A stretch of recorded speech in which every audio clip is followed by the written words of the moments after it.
and freaking using the sump pump to pump it. It's miserable. Electrician is not the easy job. It's a job. We are live. Cool. Welcome to Crippled System episode 631 in inverse. You pulled that one off pretty well. My name is Jim, and I hate everything. My name is Keith, and I only hate some things. I'm Nate, and I'm just full of love. Hate!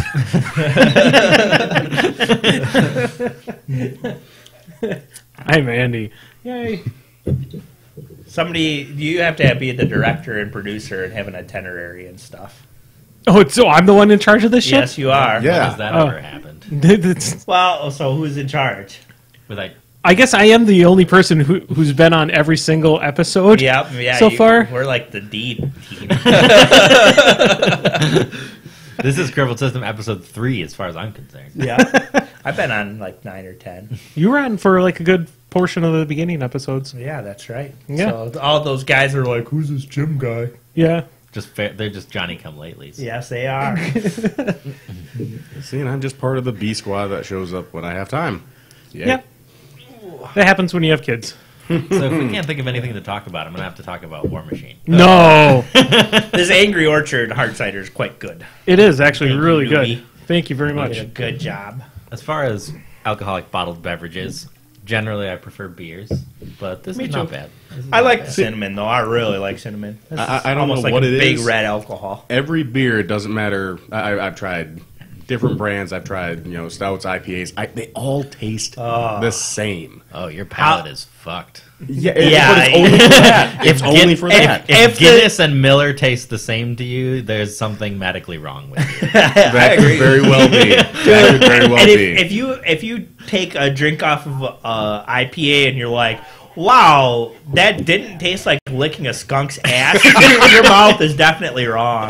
That stuff is nasty. But that's just it. It all tastes like I'm licking a skunk's ass. Oh, okay. Well, you just don't like beer. I can't stand Or you it. like skunks' asses. Could be. We'll stick with not liking IPA beer. is so bad. Yeah, I don't personally care for high hop character beer, which is I what don't- defines IPAs. They're- The high hop They content. kind of are skunkier though. Like even a Sierra Nevada is like way too hoppy to understand. Like it's so bitter, but it doesn't taste like skunk. Yeah, I don't know. I would have to. Josh could tell me more about why IPAs aren't awful, but it seems intellectual to me rather than a taste situation. Because as soon as I put one in my mouth, I'm just like, get it away. And Yeah. I drank all like the malt, the super malty. Like, give me a Guinness, give me any of the more obscure stouts. I think I'd like Guinness if it was served warm. I do not like the cold coffee-ish taste. To me, Yeah, and it's not. I'd rather have it warm. I think it's supposed to be. I think it's it isn't traditionally actually it's a warm. coffee taste. It's just a roasted taste, which Yeah. is Okay.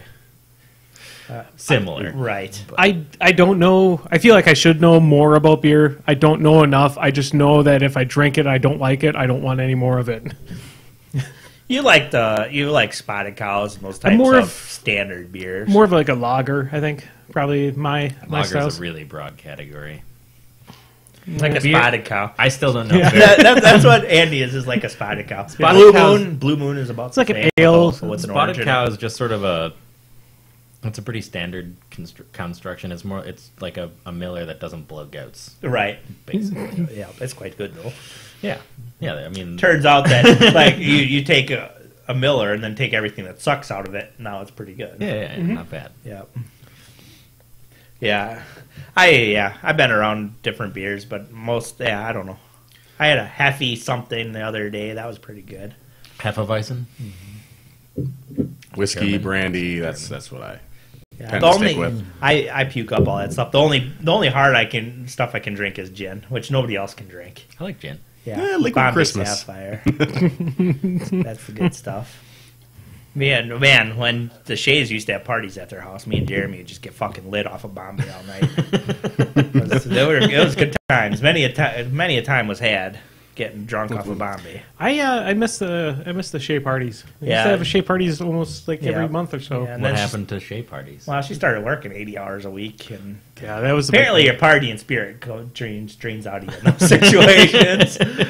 I'm very well aware of that, but I've been in situations close to that. Yeah, you've been working a lot. Yeah. Well, DirecTV, it was like 60, 70 hours, and you just don't have time for anything. Your urge to party goes away, but your urge to drink is never Yeah. higher. Yeah, it goes way up. It Yeah. increases tenfold. So that was announcements. No, we still have announcements. We have a big event coming up. At least 3/4 of us are going to it. You're not going to it, are you? I'm gonna. Oh, War Machine Oh Weekend? God, War no, Machine Weekend. That's not an announcement. Yeah, I have the time for that. Nope. Yeah. I'm going to go and hang out on vacation. I have no intent of playing War Machine. I might bring my models, I guess. Yeah, you can pick up some pickup games. There's going to be a lot of board games going on. Yeah. That's what I'm looking forward to. War Machine Weekend is like it's like huge War Machine tournaments and then a bunch of people hanging out. Yeah, I'm going to be there for the hanging out. You're going to be up for... I don't even have a ticket in. I don't have a hotel room. I'm just going to figure all that out when I get Sleep there. in your car, I don't sneak care. in. I'll figure out some way to enjoy myself. What It's was just I going to be gonna nice having vacation. Yeah. It'll be fun. Yeah. The one thing that's hard about cons is like you spend all your vacation for those of us with jobs, Keith. I'm gonna educate you on something. Like I've had them in the past. Yeah. Didn't care for them. right.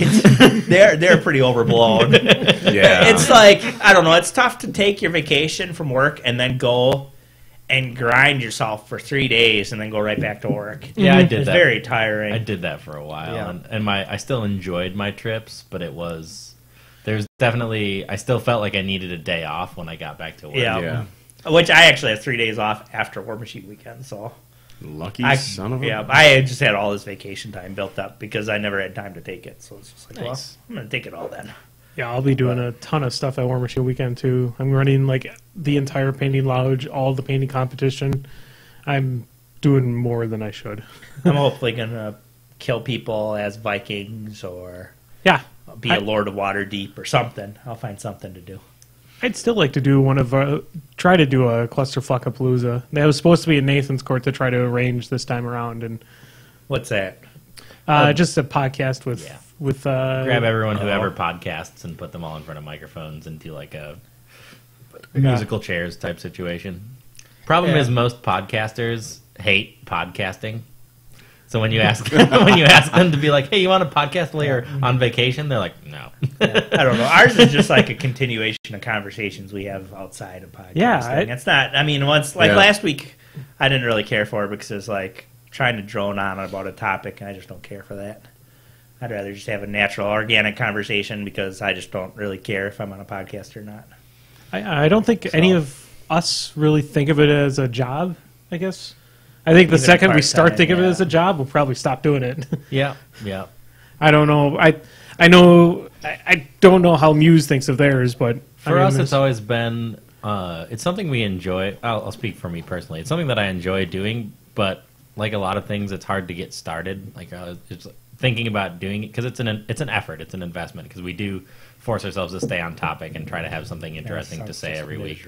So it gets to the point where I'm like I have to like work myself up to be in a good mood so that I'm not like because I have to put your show face on and all that, and it's just so it takes some effort to get started. But then once I actually make myself do it, I enjoy it every time. But Yeah, I don't have any of that in me. I definitely wouldn't be on anybody else's podcast.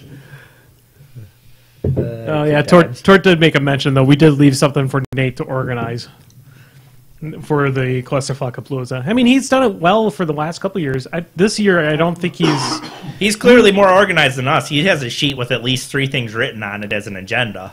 wow. Yeah, I know. That's 3 times more than us. So But that's pretty organized. I think he was more disappointed that there was only 2 people that released their copies of last year's Clusterfuckapalooza. I think it was us and I don't even know who. Did other who people it not was. like the quality of it or what? I know that's the only time we didn't release something is because the quality was completely loathsome. And that if you've heard some of our stuff, If you listened to ours last year for quality, we had a drunk Kurt Heineman on our podcast for the entire time, and that was not the entire time, but for like the last like half hour, it was just him being drunk and yelling into the microphone. If everybody is drunk, a good time can be had. But if one person is drunk, it's not a good time. It was not a good time. It's so awful. love- like, I dude, love you're Kurt. drunk, go away is the only response you can have. I love Kurt. Kurt, he's awesome, but man, when he's in his really, really drunk, very clingy phase, he was not good to be on a podcast. God, I forget who that guy was that was drunk that whole first War Machine weekend. Eric He Deach. fucking whipped my ass twice. Just drunk. One time he lost, he's like, shit, I didn't have a drink yet. He was a bastard. Just pissed drunk whipping my ass. It was terrible. I haven't seen him for a while. He's a good guy. I think he works for Riot or one of the Yeah, I game think so. companies out, Yep. out west. I think he does. He used to do a lot of stuff for their website too, and it doesn't do that much. Yeah, anymore. here I thought he was drinking a soda the whole time he was beating me. It was a fucking it was Jack and Coke. Jack and Coke. Half a soda. That just makes it even worse. Oh, speaking of gaming companies out west, anybody else fans of Heroes of the Storm here? Yeah. If I had the time, I You started have it. time. Your child is not actually going to get in trouble yet. You can put a cage around him; he'll be fine. I can put the cage around him, but then he just screams. Oh well, then to Put in earmuffs. earplugs? Earplugs, yes. Yeah, Anyway. pray you're not in an apartment. I watched the World Championships recently, and Oh. North America beat Korea, which is fucking Wow. unheard Wow. of for an esport for Korea to get beat. Wow. They have What was the- reflexes on that stuff. Do you know They the put a lot team of time makeup in was? it. Cloud9 when they beat they played 2 games against DK, the Koreans. The final one was actually interesting because it was both times Cloud9 was using, they called it asymmetrical team construction. They used off the wall heroes. The first one on Dragonshire, they picked Rexar, and they would send the bear up top to the shrine while Rexar was just like hanging out by the gate, making sure no one was coming to kill him, which was pretty cute. Their last game was insane. So they put the team they put together was Leoric, Tassadar, Brightwing, Abathur, and Murky. Okay. And That was they like just- all support characters, And they just except for Leoric. Leoric's a warrior. Tassadar is a support, but he's a DPS Yeah. support. And then Abathur is a specialist. He is the most special of the specialists. Correct. Anyway, what was cool about it was they just had Leoric get up like a whole bunch of globes during the first part of the game so that he respawned from death a lot faster. Yep. And then it was on Cursed Hollows. Every time an objective would come up, they would just zerg the objective, and Leoric and Murky would just keep getting killed. So I kept thinking they were losing. I'm like, oh god, they're losing. Like I really want them to beat the Koreans. Come on, guys, you gotta stop getting killed, because King Caffeine on Leoric just kept getting killed and just kept getting killed. But then every time I felt like they'd been feeding too much and all was lost, it'd be like the casters would be like, oh, the keep just went down. Like what? Like Abathur had just been sieging through and destroying so they were just like stalling out fights while these like 2 unkillable characters were zerging the opponents, and then nice. Abathur would just siege through and destroy a keep and siege through and destroy a keep. It was ridiculous. And the Koreans were so baffled by the strategy that they were just like, I don't know what to do. Nice. It was Nice. glorious. And then they 3-0'd the one of the European teams in the finals. Did you see Cho'Gall? Yeah. The new picture of Cho'Gall? Oh I'm my god. excited. Are you familiar with the game at all, or the No. style? It's a MOBA, so 5-player teams. You're probably familiar with Cho'Gall at least. He's heard of he's the the name. 2-headed ogre that's got 2 different voices, and he's a character for Heroes of the Storm that 2 players can play at the same time. Oh, okay. Yeah. 2 players Oh, on the boy. same hero. So I don't know how it's going to work. Like if one person is in charge of moving him around. It'll probably be hilarious hell, but hell nonetheless. Their release for him is interesting. They're releasing him like a virus, basically. He's given to a certain number of people at random, and the only way to get Cho'Gall is to play with someone in their Cho'Gall 2 times, and then you get him. Nice. And then if you play 4 games, if you spread him to 2 other people, basically, they give you some gold. Oh, okay. So they just like, it's an incentivized virus, basically. That's clever. Using the powers of evil for good. I'm very happy because that was like one of the very first Blizzard he- parody things for April Fools. Cho'Gall, he is a WoW character, right? Yeah, What dungeon's he in? He's Twilight. Oh shoot, It's from the expansion. Bastion of Twilight. He was from Cataclysm. Yeah, and the expansion I didn't play, so I can't help you there. And I think he was in there before that too. I think he was in BC and I remember the name. Cho'Gall, I think he was from. I think he was even in Warcraft 3. He might be in Warcraft 3. Oh, that might have been from Warcraft 3. Yeah, MOBA's the whole genre is built off of the Warcraft. Yeah, it's like all of Blizzard characters. Yeah, it was a Warcraft. Originally, it was just a Warcraft mod. Right. Like, it was just this custom map built inside of Warcraft 3 called Defense of the Ancients, Dota, and so it's basically just like you have a hero, like a Warcraft hero, and that's what you play. One of them. There's 5 on each team. It's actually quite a bit of fun. I'm sure it is. I'm just not very quick at those games anymore. Yeah, So it's not. It's not actually the most reaction-intensive game. It's not as twitchy as trying to play StarCraft or even Warcraft, which was the slowest of the RTSs. Like, I do not have the actions per minute to play StarCraft or Warcraft. Yeah, they're hard to play against those kids. Like, goddamn 14-year-old kid will beat you, and then they're snotty about it. And God help listen, you. kid, at least I can do work. The second I turn 19, I'm not going to be a worthless bum on my mom's couch because nobody will hire me. Yeah, but for right now, you're kicking my ass in Warcraft. But so that is a fact.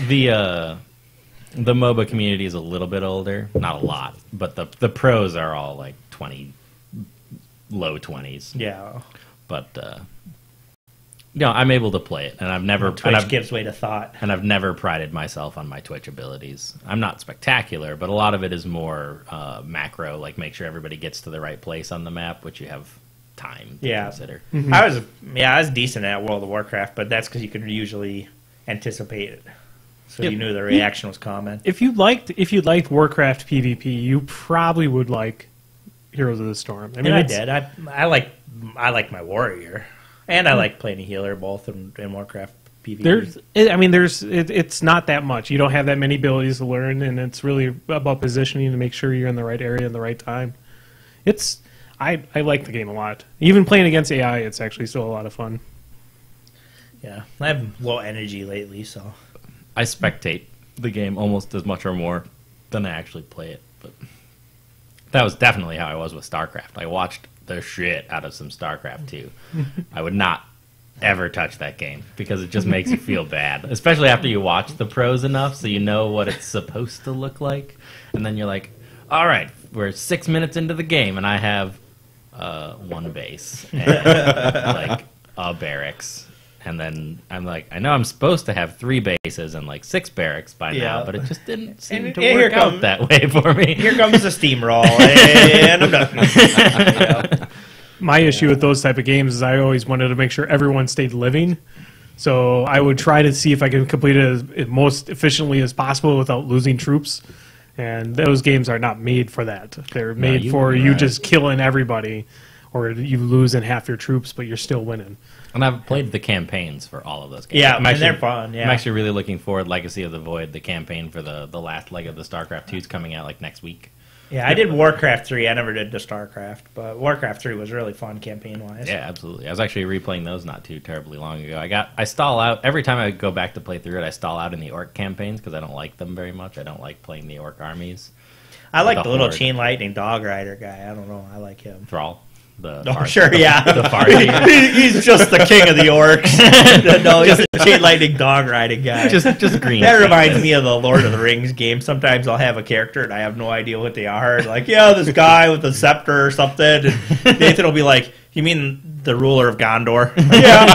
Okay. Whatever. Deathanor? Danny Whore? I don't know. Good times. No, but because the problem is that it comes after the Undead campaign, which is my absolute favorite. I fucking love playing the Undead army. That game, the way it starts, where you play the same guy twice, that's amazing. Yeah, it's so good. You're like, I'm the good guy paladin. I'm the bad guy paladin. Oh, that's same guy. That's when Arthus does the call. Human campaign Arthus, Undead campaign Arthus. Yep, that's awesome. That's just amazing. And the Undead army is just so much more fun because you get necromancers that raise up skeletons. And, it's just better. God, I remember playing Warcraft 2, and they didn't have fucking healers on the orc side. And some of the campaign missions without a healer just made you want to fucking scream.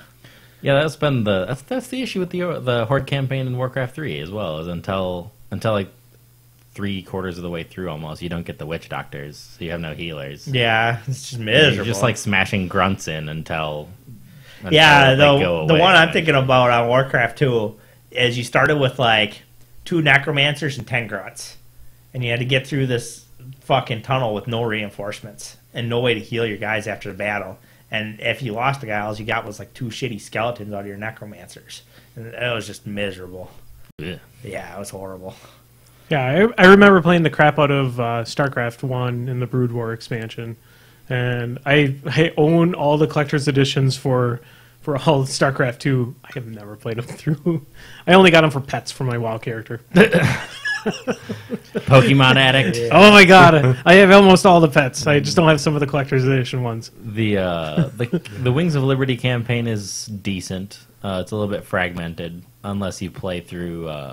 if you look up like what order you're supposed to play it in, it makes a lot more sense. But if you just play... Because they let you make choices. Unfortunately, what that leads to is getting cutscenes in orders that don't make sense. That makes no sense at all. Because like you go to one particular event where Raynor, like, some bad shit happens and he gets depressed. Sure. So if you go to the stuff that happens after that, that's supposed to happen after that first, you have this like mopey, depressed Raynor, and you're not sure why. That sounds just like the story to like Final Fantasy 12. Like, I don't know what's happening here. Please just stop and let me play the game. The Zerg campaign has some storytelling, like WTF moments, but it flows a lot better. And that campaign is fucking stupid fun to play because Kerrigan is broken as hell. So you could just like power through most fights with just her. That sounds fun. Yeah, it is. Just get in there and just own with your hero. She's one of the characters from in Heroes as well. Yeah, she's in Heroes of the Storm. Does she ride a wolf and have chain lightning? She can ride a wolf, but no chain lightning. Yeah. Thrall has chain lightning. Thrall does have chain lightning. That I'm aware of. Falstad has got one large characters in that game. That's cool. Pretty much anybody you can think of is either in the game or probably in development from any of the Blizzard properties. Yeah. I didn't like that many characters in World of Warcraft. I only played for the social aspect, I guess, if that makes any sense. I didn't care for any of the WoW storylines. I thought they were all pretty terrible. I didn't play the second expansion. The first expansion. They've been getting better in their storytelling, at least. I mean, at least Warlords is kind of neat. The 0 to 60 of WoW, the classic WoW had no story at all worth telling. The levels 30 through 40 was the worst leveling ever in that stupid game. You're just like, I'm going to be grinding on this plane because I'm out of quests. I just had my roommate do it for me while I was working. It's a challenging medium to try to tell a story in. Yeah, well, which is why I never bothered listening to or watching the story. I just like, the quest is go collect 6 goat hearts. I'm going to go get 6 goat hearts. Because either you're trying to make every single one of these 10 million people feel like the center of the story, which is dumb. Right. Doesn't make any sense. Or you have to put the story to the side of the gameplay, like separate it from the gameplay and make people go look for it. Yeah. And then most people don't see it. Right. And I think they did some of both.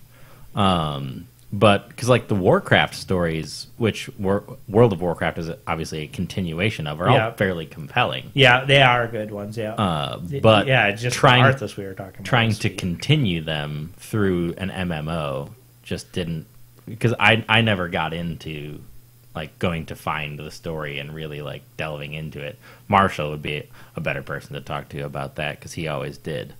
I just didn't have the time for that shit. Yep. You're like, I'm going to get to max level, I'm going to start raiding. That's it. There's purples to get. I heard that, don't have the time to play it, the Knights of the Old Republic, their new expansion, the Fallen Sun or Fallen Lords, whatever, that it does actually, from people who played it, they said that it gets it back to the storytelling level that Knights of the Old Republic had, the original BioWare games or whatever company put that out. Because those were just single-player games, right? Oh, you're talking about the MMO Star Wars one. Yes. Yeah. Well, that one was built more as a... They tried to do the storytelling, but it was... I played from day one. It wasn't that good. I mean, it tried, but it was kind of heavy-handed in how it tried to force you into the story. And the only thing that people would play in a group with a story was drinking games for who won the conversation role, so that it was their character talking this time.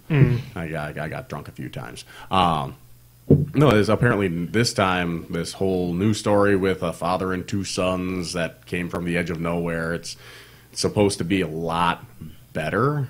I find it surprising that Star Wars can't seem to have the hold on a storyline driven system as compared to other, like an MMO. You figure that would be like the perfect world you would want to play in if you like the Star Wars world, is playing in that world. They haven't taken market share from WoW in any way. Yeah, a little bit, like a sliver. But I mean, you figured that would be like number one out there. Free-to-play thing is, well, that's also the way for people or developers to make their money now. Free-to-play, microtransaction like crazy. Yeah. Yep. It's proven effective. They don't, even if 90% of the population doesn't spend a dime, they get a 1%er that's an addict. They just exploit that addict for everything they're worth. Yeah.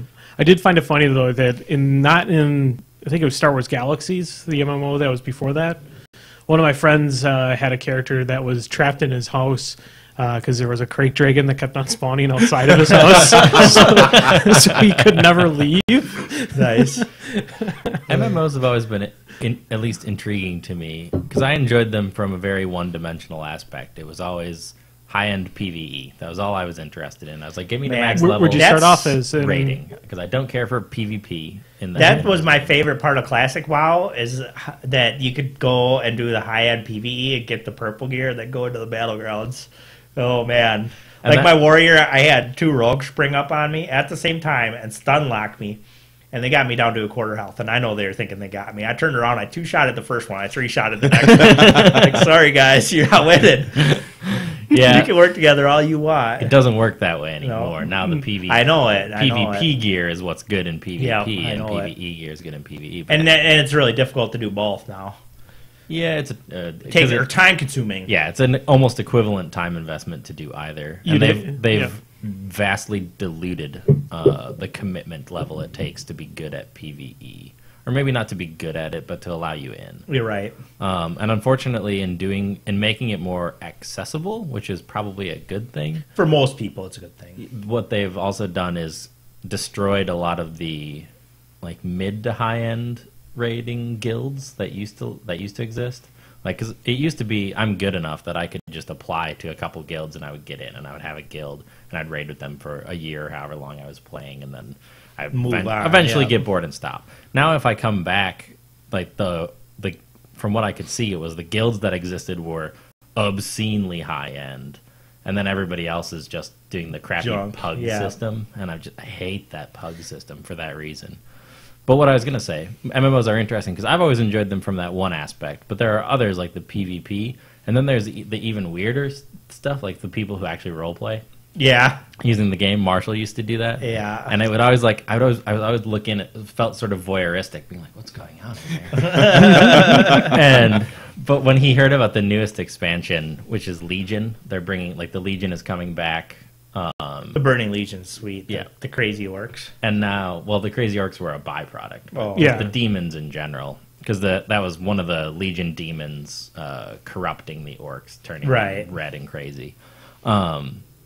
But they're adding a new class. They're putting Demon Hunter in the game as a playable class. And Marshall saw that, and he's like, I'm never going back. The role-playing is just going to be filled with nothing but people who thinking they're sweet for making another fucking emo Demon Hunter.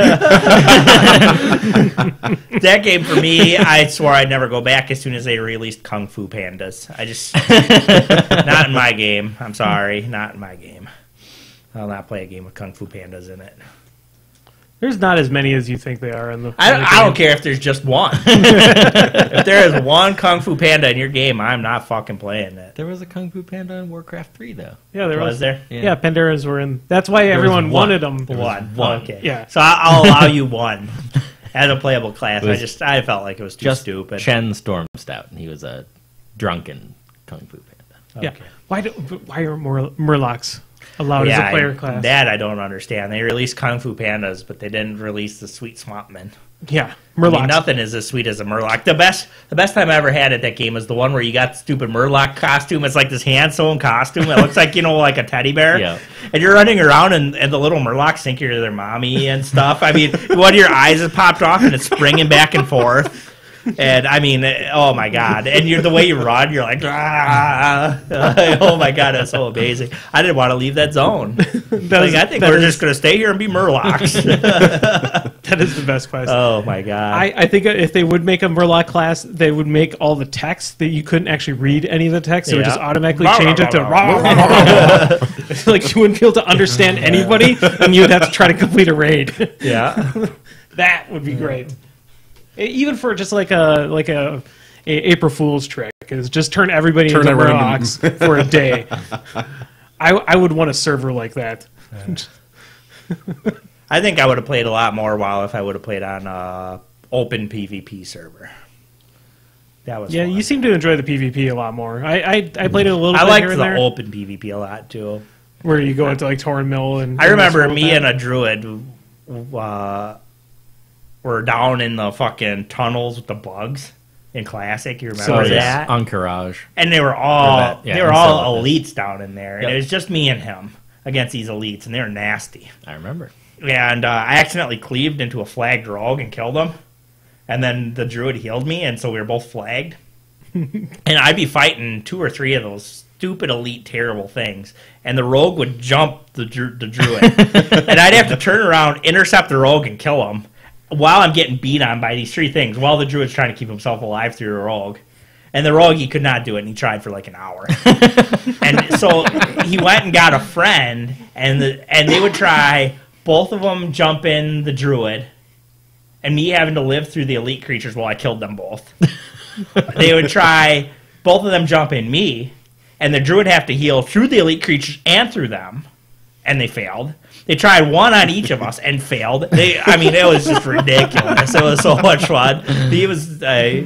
All that it's just silly fun that happens that outside of the normal game. Yeah. And sometimes you got that. I played a couple of my max level characters long standing on open PvP servers, and it's not as much fun as you think, because turns out the assholes gravitate to open PvP I can buy that too. I had one good experience, and it was leveling a hunter, and it was right when either towards the end of the first expansion, Burning Legion, right? Burning Crusade. Burning Crusade was the first expansion, or the second expansion, the Wrath of the Lich King, when Beastmaster hunters were nuts. And so I was just leveling my Beastmaster hunter, and I'm always I'm 100% of the time courteous when I'm leveling. I will not attack other people because it doesn't interest me to do so. I'm just trying to complete my quests and go from point A to point B. So I was an alliance at the time. If I saw a horde character, I just wave at them and continue on my way. But then occasionally I would get jumped, and this was the only character that I had a 100% positive experience on, because almost guaranteed every time I got jumped, they would die. They would just die a horrific death. It was like a rogue would jump me, and I would just press, I would be stunned, but I would press the button that made my chicken would come over and kill it. That made my kitty turn big and red. The only thing that a hunter's ever had around me is the stupid chicken. So I played a hunter, and my character, or my pet of choice, was a tall strider. Yeah. Because those things made the most obnoxious noises. Yeah, so you're up there tanking it, all you hear. And then, so once one person realized how obnoxious it is, every hunter does it. So you're up there, and there's 5 of these things squawking in your ear while you try to tank. And then they figure out, I can hit this button, and it makes the thing squawk. So they're spamming the squawky button. Oh my God. Yeah, I made it so my arcane shot, I made it so I tied it to pet attack. So every time I hit that, all of a sudden you hear Tyson, which was the name of the chicken, just go. So oh my God. Yeah, I quested through Stranglethorn Vale, and I killed 3 different rogues. And the most fun was when I was in Teneris, and I was just questing and killing those pirates that are on the shore camps or whatever it was. And a Voidwalker comes and starts beating on my face, and I'm like, God vaguely annoying, and my cat just goes sprinting off. I'm like, where's he going? I'm like, oh, whatever. And I'm just like, this pirate's almost dead. I just kept shooting the pirate with my bow, and then I see the Voidwalker disappear. I was like, Then your cat comes running back from God knows where. Good job, cat Cat. comes swimming back through the water. My favorite PvP story. And then 10 minutes, I'll finish quick. Then 10 minutes later, like, a succubus comes and jumps on my face, and my cat goes running off. And I just press the button that makes him angry, and then I was like, because he goes swimming off into the water. The warlock was swimming out like way deep in the water, and then he sees me and sends his pet after me. And he tried to swim at me and like started putting corruption and stuff, but I just like walked away and got onto land where I could move at a reasonable speed, and I just saw him swimming through the water with this cat murdering me. Good times. He tried to kill me like 5 times. Yeah. Good times. Yeah, that's Warhammer Online we played, and it was an okay game up until right at the end of the max level. It was terrible, which means it was a terrible MMO. They just didn't finish the end Yeah. game. If But- they would've did that. Or bother to balance it, is what I heard. Yeah. I was playing a Goblin Shaman, and they were like broken as hell in low levels. And I was taking a shortcut through one of the PvP zones just to go turn in a quest. And I had 2 guys jump me in that PvP zone. And I was like, oh, okay. So I just heal myself and keep running, stop, heal myself, keep running, stop. One of them was a Bright Wizard that did damage to himself as he was casting. I turned around, and there he was dead. He killed himself trying to kill me. And I looked at his friend, and his friend just turned and ran away. So, oh, okay, I'll take it. The standard PvP experience on a PvP server, though, is you're running along, questing, like trying to do your thing. Getting ganked 5,000 times by a level 60. Yeah, and then you try to turn in your quest, and your quest giver is dead, and then you get killed. And there's 2 assholes camping your town for no reason, because they get nothing from it other than a sick satisfaction of. It's the same fucking 14-year-olds. Right, I know it. One of the games. I guess I played in a PvP server like that, just really briefly, and we had that kind of stuff happening. And then the guy you're questioning was like, "Fuck this! I'm gonna go get my 60." And then like it's this huge escalated brawl, and you're sitting in the back just watching these guys fight. And I don't know, I enjoyed that too, but. I played Dark Age of Camelot, and that traditionally was a PvE game, except for RVR with the realm versus realm. But that's only in those zones. But after the game was around for, I think, maybe about a year or so, then they introduced an actual PvP server. So it was everywhere except for the major cities.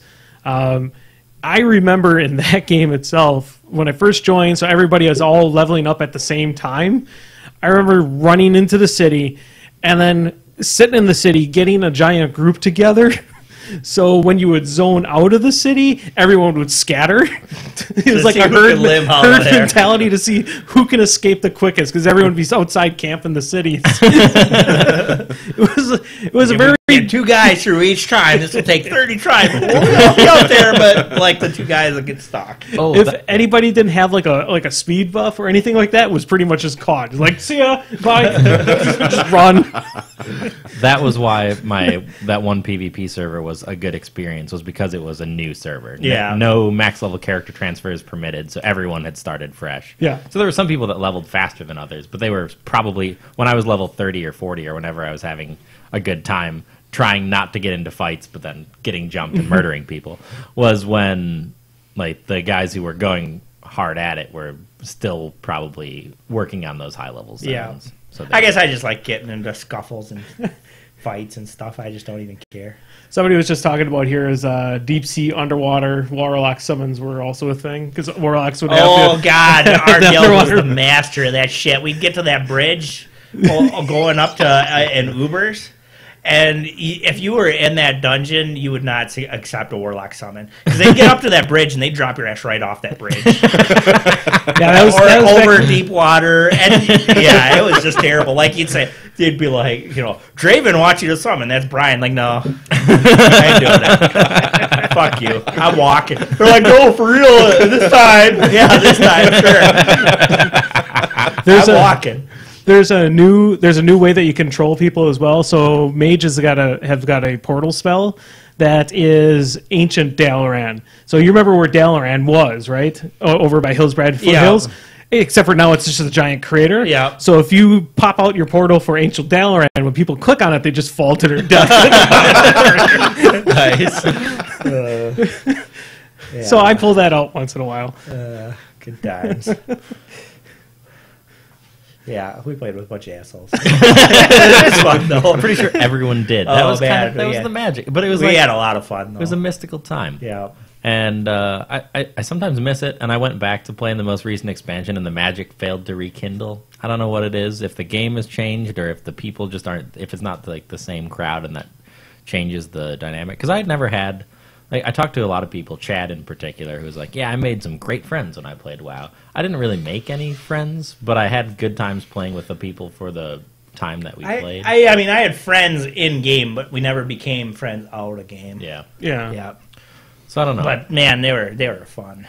So I don't know if it was that I didn't like go back and find my old crowd, or if it was that they weren't there, or if that game just doesn't even get close to existing anymore. If the game is just not the same. I think it's really the change of the dynamic of the game, because it's not really about the hardcore rating unless you just want to do it for just to do it.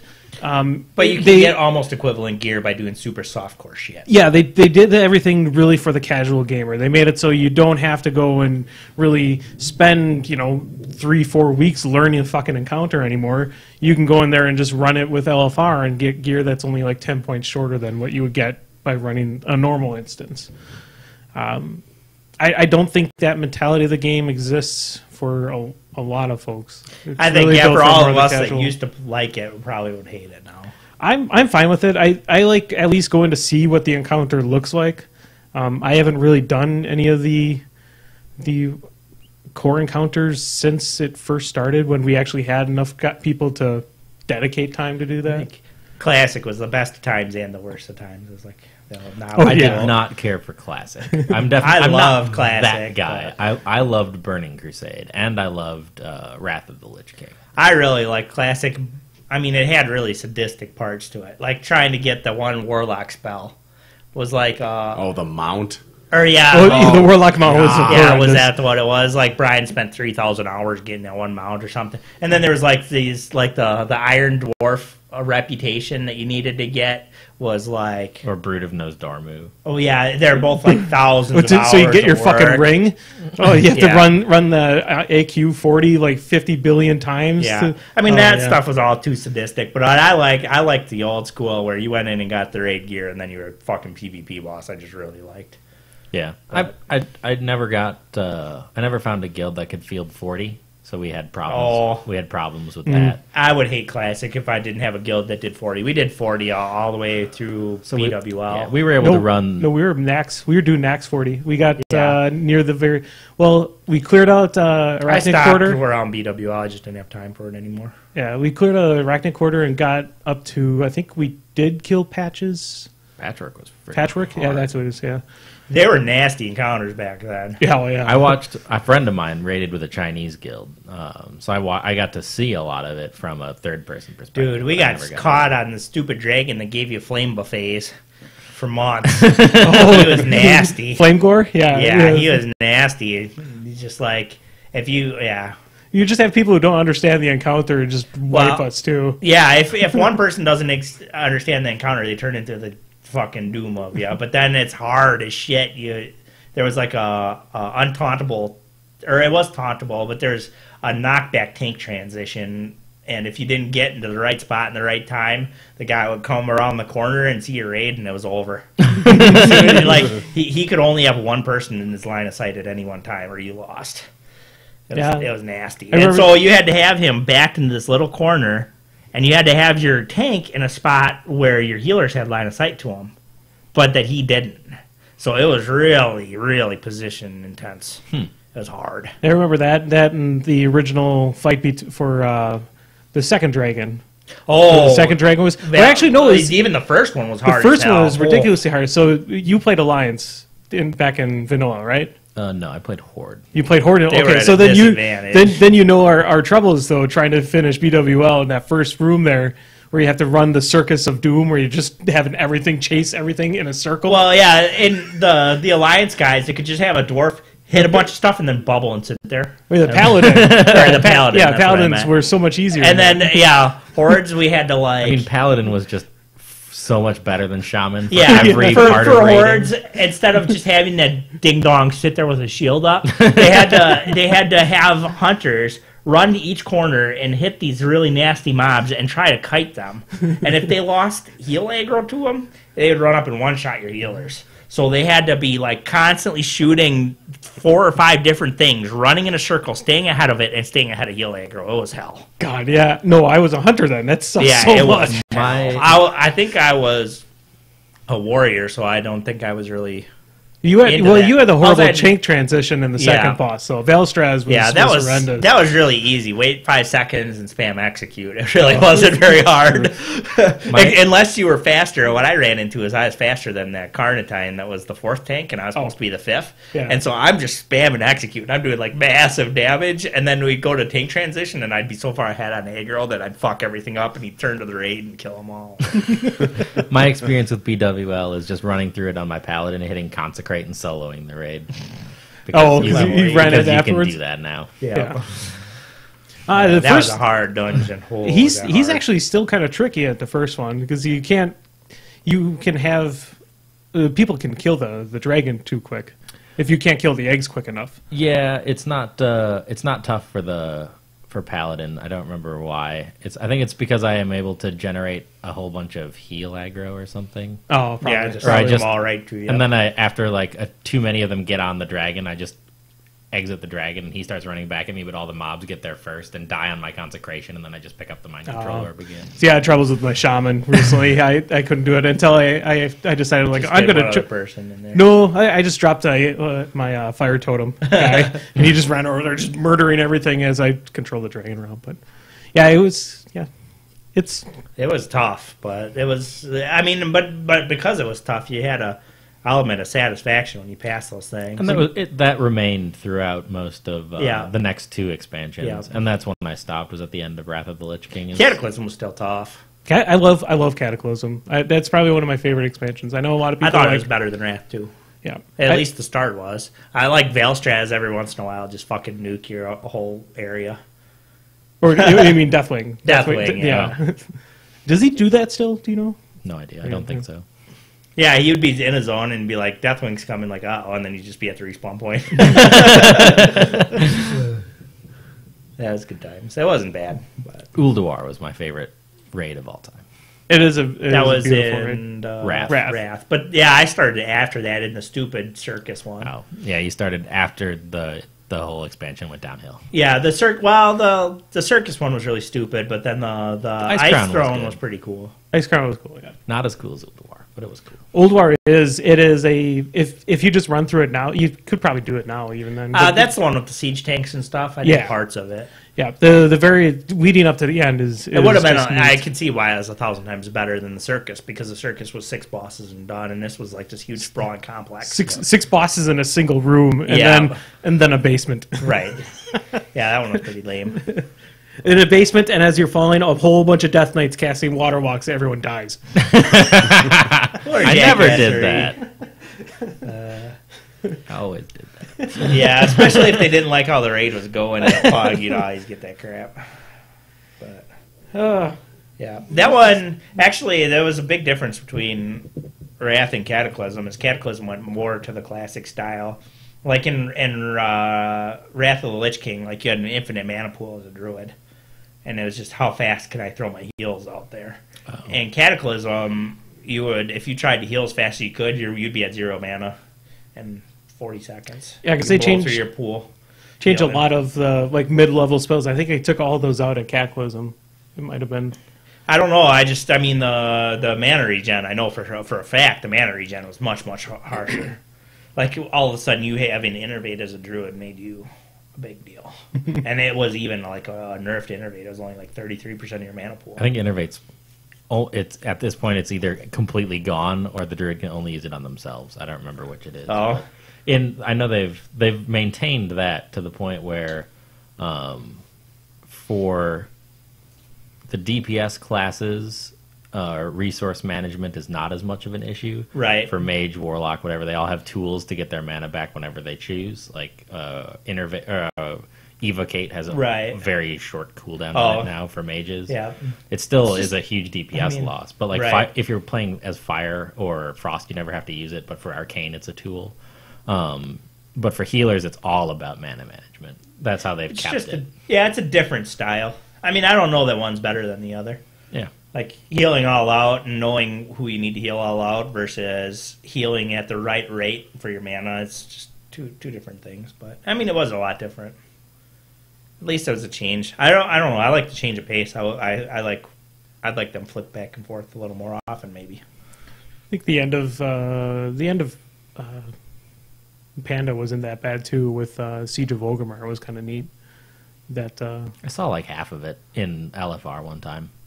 I saw the whole thing in LFR. I've done Mythic with recently though. I've gone through with some folks. That's kind of cool. You're kind of going invading Orgrimmar with a bunch of guys to kill Garrosh. Because the replacement war chief is such an unbelievable fuck up that he like ruins the whole horde. So that both the horde and the alliance are like, yeah, we have to invade Orgrimmar and kill it. Well, the odd part though too is so I've been going back and doing some of this stuff. Riding a dog, shooting chain lightning, so you'd have been fine. I've been going back and doing some of the stuff from Wrath of the Lich King, and Garrosh is all over there because that's basically when he's put in as charge of war chief then. So it's like, why don't they just go and kill him now? Like, we have access to this time period. I mean, I hate time travel in general. I liked it in WoW when you were going back to Stratholme as somebody else, but you were always going back to observe or whatever, or to correct the time. Well, culling, you help participate with that. Yeah, but you corrected time. Somebody went back and fucked it up, and you went back and corrected. Oh yeah, right. Yep.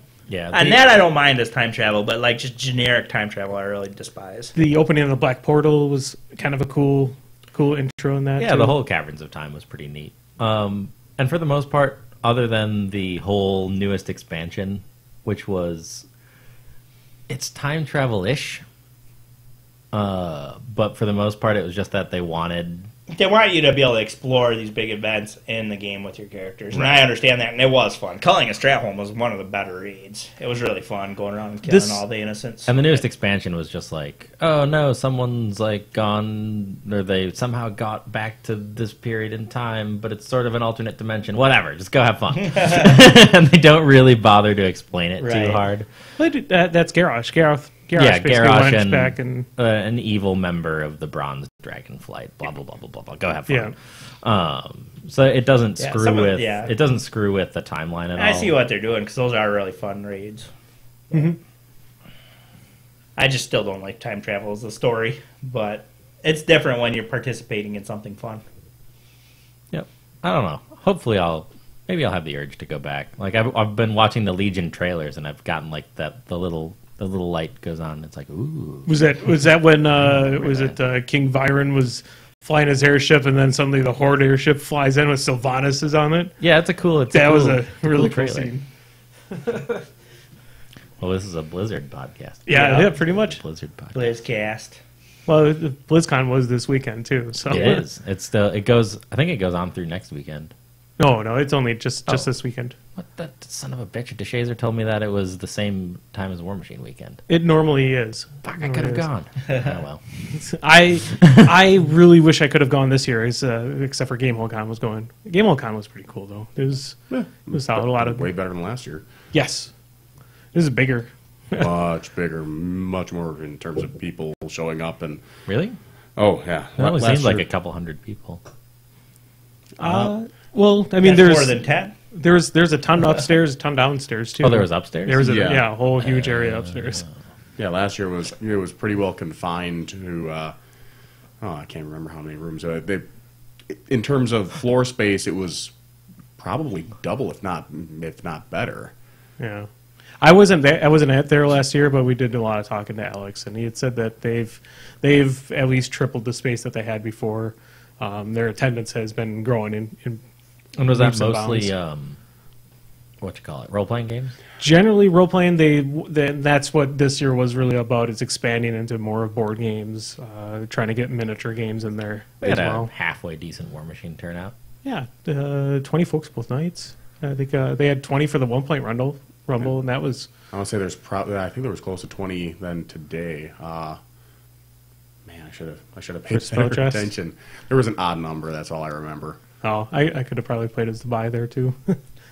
I just get upset going to cons to play War Machine because you end up paying a big entry fee and then spending your whole time playing War Machine. Right. That was. There were other people that I didn't understand why they were paying for the badge for one day and then paying for the 50 point, and that's all they did. You know, that thing went from 10 o'clock until 10:30. I heard. Or somebody that we could probably not mention by name that everyone else who was at the event will know could pay $50 for the event, pay $10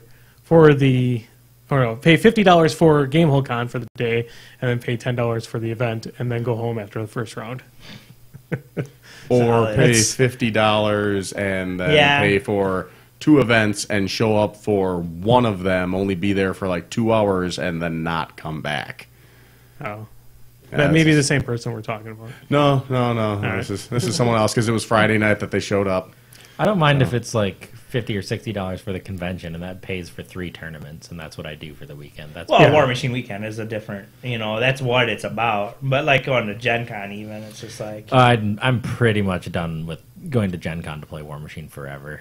I might even be done with Gen Con forever. I've never really had a good time at Gen Con. I don't know if... I'm probably just doing it wrong. I just need to talk to some people that know how to Gen Con. The only time I've ever enjoyed Gen Con is when I was in Milwaukee and we got forged badges. That was free. Free fun. It's awesome. I mean, Magic players are crooked. That's just how it is.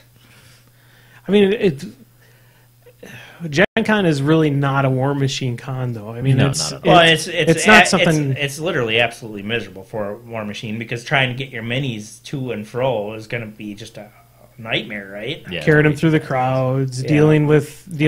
I mean, I feel like if you're not wearing it on your body at Gen Con, it's probably just going to be really obnoxious. Ben tells me that he goes to Gen Con most every year, and he just has fun going and playing degenerate Pathfinder characters. The ones that you can't play in home crowds because your GMs get mad at you. So he just goes and ruins Pathfinder games. Like that's just the kind of jackassery while getting blitzed. That's the kind of jackassery that makes a weekend fun. I'm like, maybe I'll do that with you next year. That sounds and like just fun. Going around and sampling board games because there's always a lot of demos and I mean that's the way to do one of them cons, I would think. And then you kind of know what not to recommend later on. Right. Some of those games, I don't know how they think they're. We're in an era with really, really great board games, but then there's also 1 million board games, and 500,000 of them are just awful, terrible piece of crap. Right. Yeah. That's just the way it is. But you get that one really incredible one, and it kind of almost makes up for the rest of them. Oh yeah, I mean they've coming out with such great board games now. It's impressive. Well, it's like if you look at Board Game Geek, the list of like the X number of greatest board games changes all the time. Yeah. It's like great ones keep coming out. Yeah, they're coming out fast and furious. It used to be like 5 years ago or whatever, like Puerto Rico is the best board game. And now they're like, it's not even the best of its kind. Well, not even that. We picked up frickin' Zombies when that first came out. And that, honestly, we played Zombies all the time. It's like the only one. Yeah. We thought it was the greatest thing in the world until we actually played other good zombie games. Yeah, and then, they came out with much better ones. Yeah. And even those, I think there's still room for improvement in the zombie genre. Yeah. As far as I just don't like Zombicide that much, but you might like I don't know if you might like Dead of Winter. I haven't tried. I've heard good things about Dead of Winter. But Nate wants to play it. I own it. Nate wants to play it with us. We should do that. As I understand, it's not as much of a zombie game and more of like a resource management and. Which is fine. It's like I guess it's I just enjoy good games. I mean, I feel like I enjoy good games. It's like somewhere in between Zombicide and Battlestar because you've got like decisions to make as a team, but everyone has like an individual victory condition that they can also go shoot for. So there'll be situations like where you kind of want somebody to get eaten, or somebody's got a stockpile of medicine, and you're like, "Oh God, like something happened. Like I got ill. Like I'm going to start a hospital." And they're like, no, I need all this medicine. And you're like, what? And then you die. And then their win condition was like, end the game, like holding 4 medicine. And you're like, ah! That ain't bad. If it's getting compared to Battlestar, it's usually not a bad thing. That's a fantastic game. Although you just got to watch the expansions you put into it. But and what people you play with. Yeah. That is our You're favorite saying story. a really bad Cylon player will ruin the game for you. That game is the one that you are thinking of is not the worst Battlestar game I've had by a long shot. That one had an enjoyable ending. It's the people that actually bother me the most are the ones that refuse to think, and so you get into situations where they're like someone gets bored and makes a stupid decision, and you're like, like Must you, be a Cylon. you're obviously a I'm gonna brig Cylon, you, and then the two Cylons are like, it's We win. fucking Christmas, we Yeah. win. Like you can't if you have a human player that gets bored and starts acting outside of the norm, and then gives you a reason like, oh, I just wanted to see what would I just wanted to spice things up, like nothing was happening. It's like. Yeah, I can see that being really frustrating. Our group never plays that way. We always get baffled by other people that are like, "Yeah, the humans have a big advantage. We never can get the humans to win. We're too cutthroat." I think as people in games, we're just cutthroat, and the humans just are at such a disadvantage when everyone's cutthroat. So have you played Homeland? No. So Homeland is basically you're the CIA. You have a bunch of loyal agents, and then you have like a political what was it? Opportunist. Political opportunist. You know, who wants to be in politics, and then there's an embedded spy. And the whole idea is you have these missions that kind of slowly Terrorist go off. operations. There's operations that slowly fly off the map. You're supposed to try to complete those, make them, stop them from happening. The best part about it is I was the hidden spy, and everybody else just failed so miserably that I was able to win. Because it wasn't even close. Yeah, no, we got just You just sit back and play annihilated. normally and still win. I still tanked a few of the missions here and there. In fact, I tanked one so bad that I had previously put cards on it, and I put more cards on it, and then I put a guy, like a soldier on it so I could look at what the intel was. I'm like, oh, crap, I did this one. I didn't say that out loud. I'm like, oh, we should stop that mission from happening. So I threw him a bone. But Nate was the political opportunist, and he has to kind of play like a spy. And then Nathan already just flat out said that he was a spy. So then I was able to completely fly under the radar. Yeah, having everyone focused on pointing at me. Yeah, that was fun. But that was with like 1 point away from me winning the game. So We always had epic games of Resistance. I still feel like that's one of the better. I mean, I've had some good games of Resistance. Resistance is usually just a shit ton of fun, and then the other game and Battlestar is usually a shit ton of fun, and they're very different for having the same type of mechanic. yeah. One of them's got a lot more rulesy, and the other one's pure human element. My best game of Resistance, Andy was playing. I got discovered as being a spy, or whatever the bad guys are. Yeah. In the very first thing that happened was somebody grabbed a card and like swiped my card and started shouting that I was a spy, and I just was not mentally prepared to start lying. I was just like, so my face turned red or whatever, and he was like, oh, you got me. So I just spent the rest of the game chattering at them, and they kept listening to me, like trying to decipher the truth from the lies. And they got so put off course because I was focusing on a certain group of people, and one of them was actually a spy.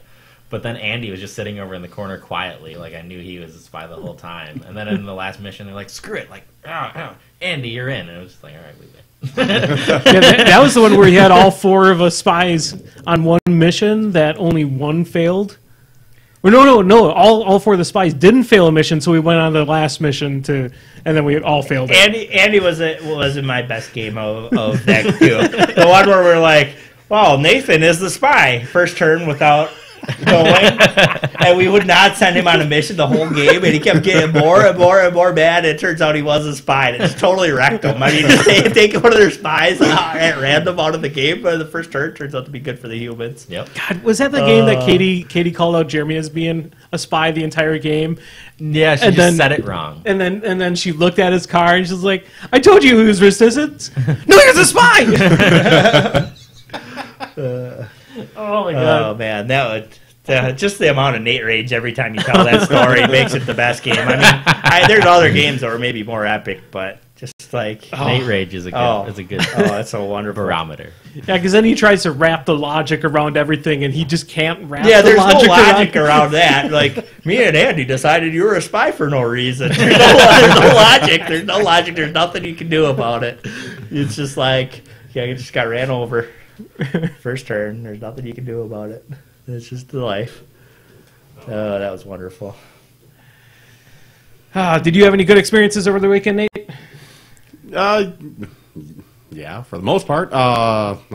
Since I only did the 1-point rumble and then the spell draft. First time doing spell draft. That was actually something else. What caster did you bring? I brought Kaelissa. I decided to break Red out. I was going to 7 focus. You get an Arc Node. You get and Witch Hound. Being able to Witch Hound, you get to be able to steal some focus off of people. Yeah. And that feat is actually pretty solid when you're charging into each other pretty solidly. You get the feat. You still get the feat, yeah. Oh, that changes everything. Yeah, no, those packs hit, and the first one, it was a garbage pack except for Quicken, I think, +2 speed. Yeah, that's a good one. Next one comes around. The kid to my right gave up Eye of Menoth. Oh. Like, are you kidding me? I grab it, I throw the pack to the next guy. How is that almost not everybody's like first pick? I mean, He goes Starcrossed. Pretty close to the best. Which also is good, but No, every person that I close. saw that was running Starcrossed, Awful that close. was a way bigger hose to me than Eye of Menoth was to someone else.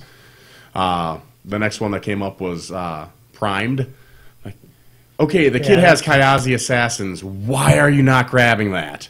Either you get stabbed to death, or you're talking really fast landmines that can run through my guys. They That's hit really hard. yeah. Hit really hard with Primed, yeah. Yeah, so it ended up, I went 2-1, lost the last one, pair down, because Rhett against a bunch of Gatorman posse, not the best thing ever. Not if you're not Osian. Yeah, exactly. with Eye of Menoth. Yeah, that helps. I mean, Jesus, Eye of Menoth for Strike Force. That's awful. Oh, yes. Man, is that strong. 4 Strike Force, stripped apart a Convergence This is just Jack. like Who's the Boss in a lot of ways. Yeah. You really are looking at, like, how can I turn on Strike Force and Mage Hunter Assassins? That makes Red a really good faction. Yeah. It is like Who's the Boss, but it's not because Quick and Eye of Menoth Strike Force. Yeah, that's fucking nasty. Oh, even Quicken on Dawnguard Sentinels. That's good. Quicken on the Mage Hunter Assassin. Yeah, just a Primed on the Mage Hunter Assassin. yeah. That was beautiful. Ossian could do that already. No, yeah, because spell draft it's still good for the factions that are bad and Who's the Boss. You're just looking for different things on the spell card. Right. Like, I played spell draft, I think only the once, and I took the Witch Coven, and they nerfed the Witch Coven after that event. Yeah. But They're probably the which stronger, there one of was the a- stronger ones, as long as you don't hit AoE fire. they right? were obscene, yeah. Right. Because I got the combo. Their feed is super good. They get a lot of focus. The combo that I got that was that was a little unfair was Mortality and Bone Shaker. Oh, yeah. So, like, I ran into a full unit of Creel Warriors, hit him with Mortality, so they're all like -2 on all their defensive stats and no tough. And then I just 1-cost Bone Shaker, kill 1, he kills another 1. 1-cost Bone Shaker kills 2 more. 1-cost Bone Shaker kills 2 more. Yeah. So for the cost of, That's I think pretty it good. was 2. It's 2 for the Mortality. Yeah, I mean, And then conjunction. so for 7 of my 9 focus, an entire unit of Creel Warriors was That's gone. pretty good. Yeah, And I that's did good that to thinking, Iron Fang though. Pikemen, and I also got not High Reclaimer's Cloud, but Epic Lich's Cloud with them, so I could drop 9 Caustic That's Misses. pretty down. good. Yeah, that's good thinking. They're actually... It's hard to think of a better caster than them. Yeah, they were absurd, and now they only get that like for the first spell that each in one spell casts. draft now. Yeah, for a perfect conjunction. Yeah, and Yeah, there was a perfect guy... conjunction can that make 0-cost spells? No, No, it reduces Okay. it to 1. that was another spell draft specific rule. That was in there before, Oh, okay. 'Cause, yeah, you can get some really broken situations with them. but there was still a Soulfire problem. Yeah, especially at focus time, it's hard to miss. Yep. But yeah, Hoses infantry. Now, there was one guy that apparently didn't catch that errata, and he was playing the Coven. I ended up having a little bit of fun. I hit Egregore with the Mage Hunter Assassin. I'm not sure the exact specifics on how that transfer works, if he just splits it up as he sees fit. Yeah, Or, okay. it's just Okay, he left 2 witches with 2 health after 1 hit on Yeah. Egregore, which I thought was just hilarious. I ended up, because I had Mutagenesis and Cataclysm, thought, that's going to be beautiful. Maybe I'll get a chance to actually get right up next to that caster and just Cataclysm, because 7 focus, that's it. That's game over. Yeah, I couldn't get that close. I had 2 seconds left on the clock. almost clocked myself the turn before. I was going to use my Phoenix, Yeah, 2 smack his seconds Kraken. isn't enough to time to do anything. Right. 2 seconds was enough to say, charge, place Cataclysm. And that was it. POW 20 on Egregore was enough to, put 3 points out there. That was a little too close. Yeah, that's... Can't do a dice roll in 2 seconds. My favorite Mage Hunter Assassin is one that didn't even land. I had a Mage Hunter Assassin charging a Chef, and I had like a giant frickin' War Machine Woody. And then one of the stupid Beast Handlers got her with a free strike and killed her. Man, that was about to be epic. Like, transfer to one of your Titans. Titan dies. That was going to be awesome. Oh, well. Yeah, the only thing I don't like about Spell Draft, the idea of the format is fine. I wish there was a way that you can redo the draft every round. So if you get stuck with a bad draft, you have to play it for the rest of the day, I guess. Well, it's also kind of as long as it's only a 3-round event, it's not that bad. Yeah, it only went to 3 rounds. There was a really outside. Yeah, who's chance the boss? it You would've get gone. a new try every round. It's not like you're stuck with one. Correct. And it's. Could you imagine who's the boss if you did only have one and somebody got like Evlad Circle the first round or P Vlad Circle the first Or- round? Like, oh. God forbid Lord Carver and Trolls. Right. But I mean, it seems like to me that Spell Draft is played in more of a tournament sense, where you're playing it with the competition in mind rather than who's the boss, where you just kind of. Man, I wouldn't think so. I think the way is goofy. Yeah, it was pretty laid back. I mean, was? There Okay. were people that were really kind of geared up, like, well, I built my list expecting this spell and this spell and this spell, People and get then that they way, didn't yeah. get it, and they just got rolled. Yeah, people get that way at who's the boss too, though. That's true. That's- That's true. I think you really do need, though, to make sure that there are 8-player pods. Either that or they have to make those decks a little tweaked for different size pods, because we only had 2 pods. Actually, like, now that I think about it, there's only like 13 people there. Two we had- pods of 6, so you had some really, really overpowered casters. Yeah, I wouldn't say really, really overpowered, but missing those 2 packs, it was something at least. Because you go in, if you have 2 brain cells in your head, you look for the information, you find out what's in those packs. You don't really plan on getting certain spells. You think, well, okay, I'll be getting potentially this one, or this one. Next You time, know it's some gonna option of what you have, and all of a sudden half Exactly. 2 of those, a quarter Right, of your you- options are literally pulled off the table. exactly. Yeah, that's rough. Yeah, they should just do it just like Magic would do a draft and get 8 people and stop and play it, and then get 8 more people and stop and play it. Right. That's how So you'd that's have 3 to do it. rounds. 8 people is 3 Yeah, rounds. exactly. That'd be the way to do it, and then it wouldn't be so tedious. Especially if you could, even if you did it like hardcore in a style and played like 35-point lists with a really short death clock. You could get through those pretty fast then. I was almost thinking of doing some type of weird Who's the Boss format where we would actually have just caster cards on one wheel and then have the spell cards on another wheel. So you that'd could be possibly scary. have, you can have like a Harbinger with like Carver's spell list. Or, you know, but then you would also have his feat as well. Or you could have like Strakov's card on Harbinger, where it'd be Strakov's feat on I think Harbingers. you should leave that one on the idea block. No, it's been sticking around for like 2 years now, so it has not gone anywhere close to it. The only thing we've done is make the Mark I casters playable. That's about it. I would only do that in a charity event. I wouldn't do that That's- in a regular. that's That what we was have been. fun. That's what I'm we've been sure doing. it's fun, but that doesn't mean it's. I don't know. I got. The I think old- somebody should have to pay to a charity to be able to do some of that stuff. Yeah. Yeah, You know, like no. You do not get to play with Evlad unless you're giving money to charity. Or I'm sorry. Immortal. I was like, I slipped the 20 or whatever for dealer's choice. Now Immortal Shakeable is not that bad. Yeah. Oh yeah, I didn't even think about I that. slipped no. the 20 or whatever it was to Nathan for dealer's choice, and I was like, Psst, Rias. Say Rias. And then the extra 15 or whatever to turn her into Mark 1, and then my Warpwolf Stalker just went bouncing through an entire Retribution army. Oh, I got a crit hit with Rias. Well, even then, she Good goes night. invisible too. That's not the term And anymore. Rias Yeah. could go invisible. Yeah. Oh my Yeah. god. But yeah, her feet, I didn't even know how stupid her feet was in Mark 1. Oh yeah. Oh, Yeah, you just kept I mean, Fortin, right? Didn't you? I knew how it functioned, but I didn't know how dumb it was worded, because it was worded as a pulse that granted the ability to all of the models in her army. It was like every model. It's like models currently in her control area gain an additional melee attack, and every time that they hit a model, they can place somewhere in base to base with it. And you're just like, what the F? So my my Rapport Warpwolf Stalker was out of my control by the end of it, but he was still like destroying everything, berserking his way through an entire unit of Mage Strike Force, and then Sentinels, and then Halberdiers. Now think of that on a model that every single time it killed a model, it got stronger every single time. Keith played a Mark 1 at the end there.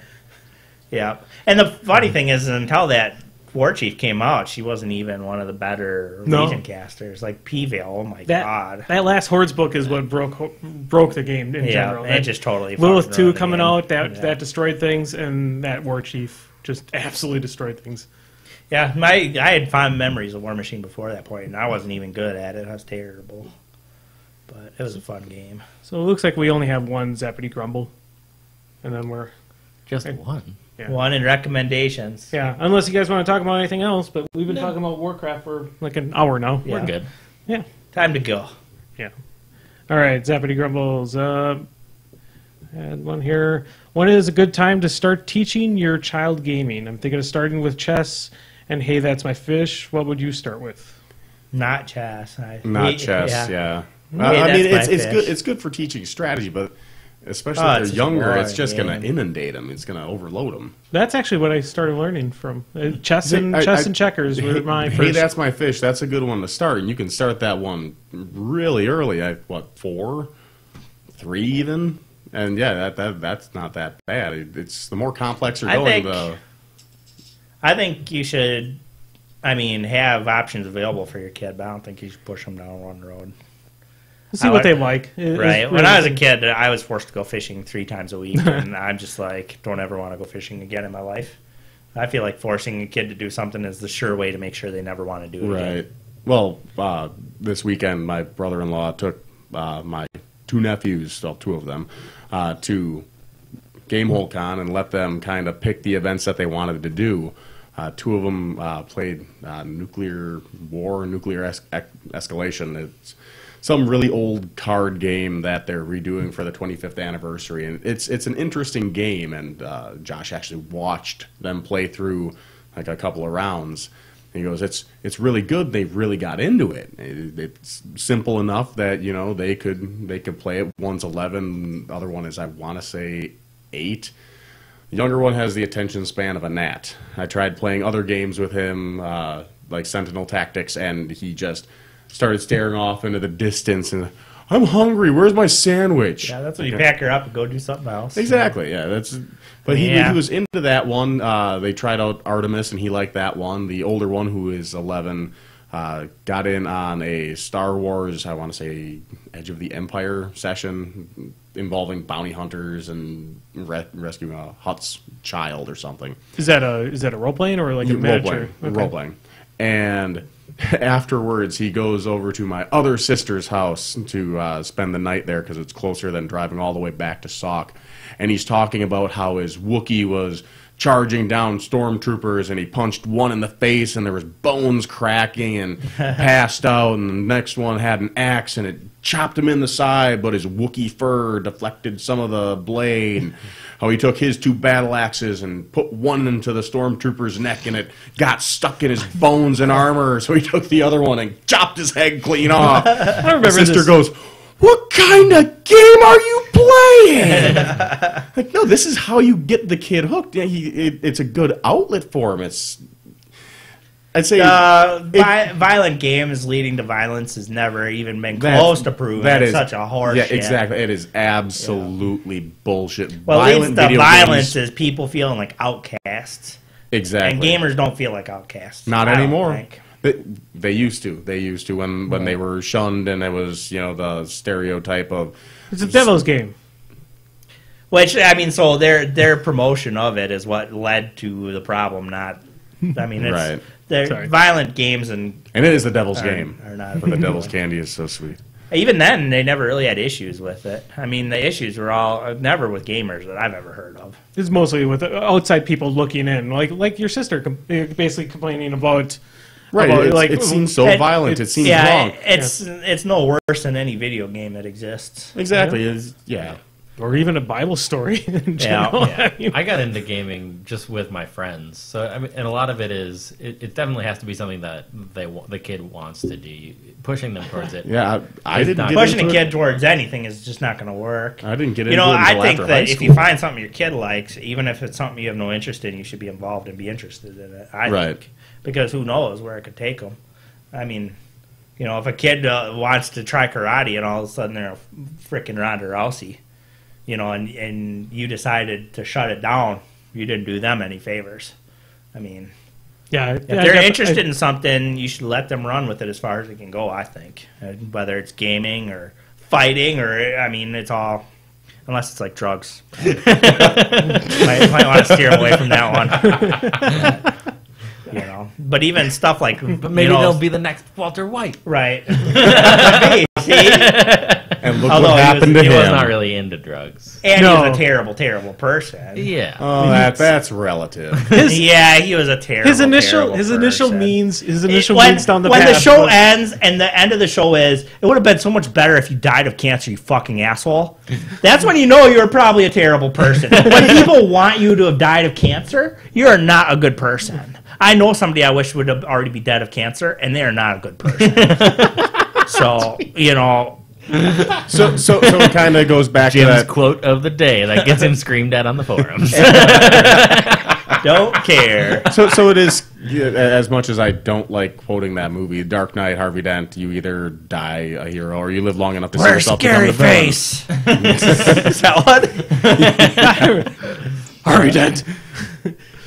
Where did Two-Face go? Yeah, I like that one too. Yeah, it kind of fits. Yeah.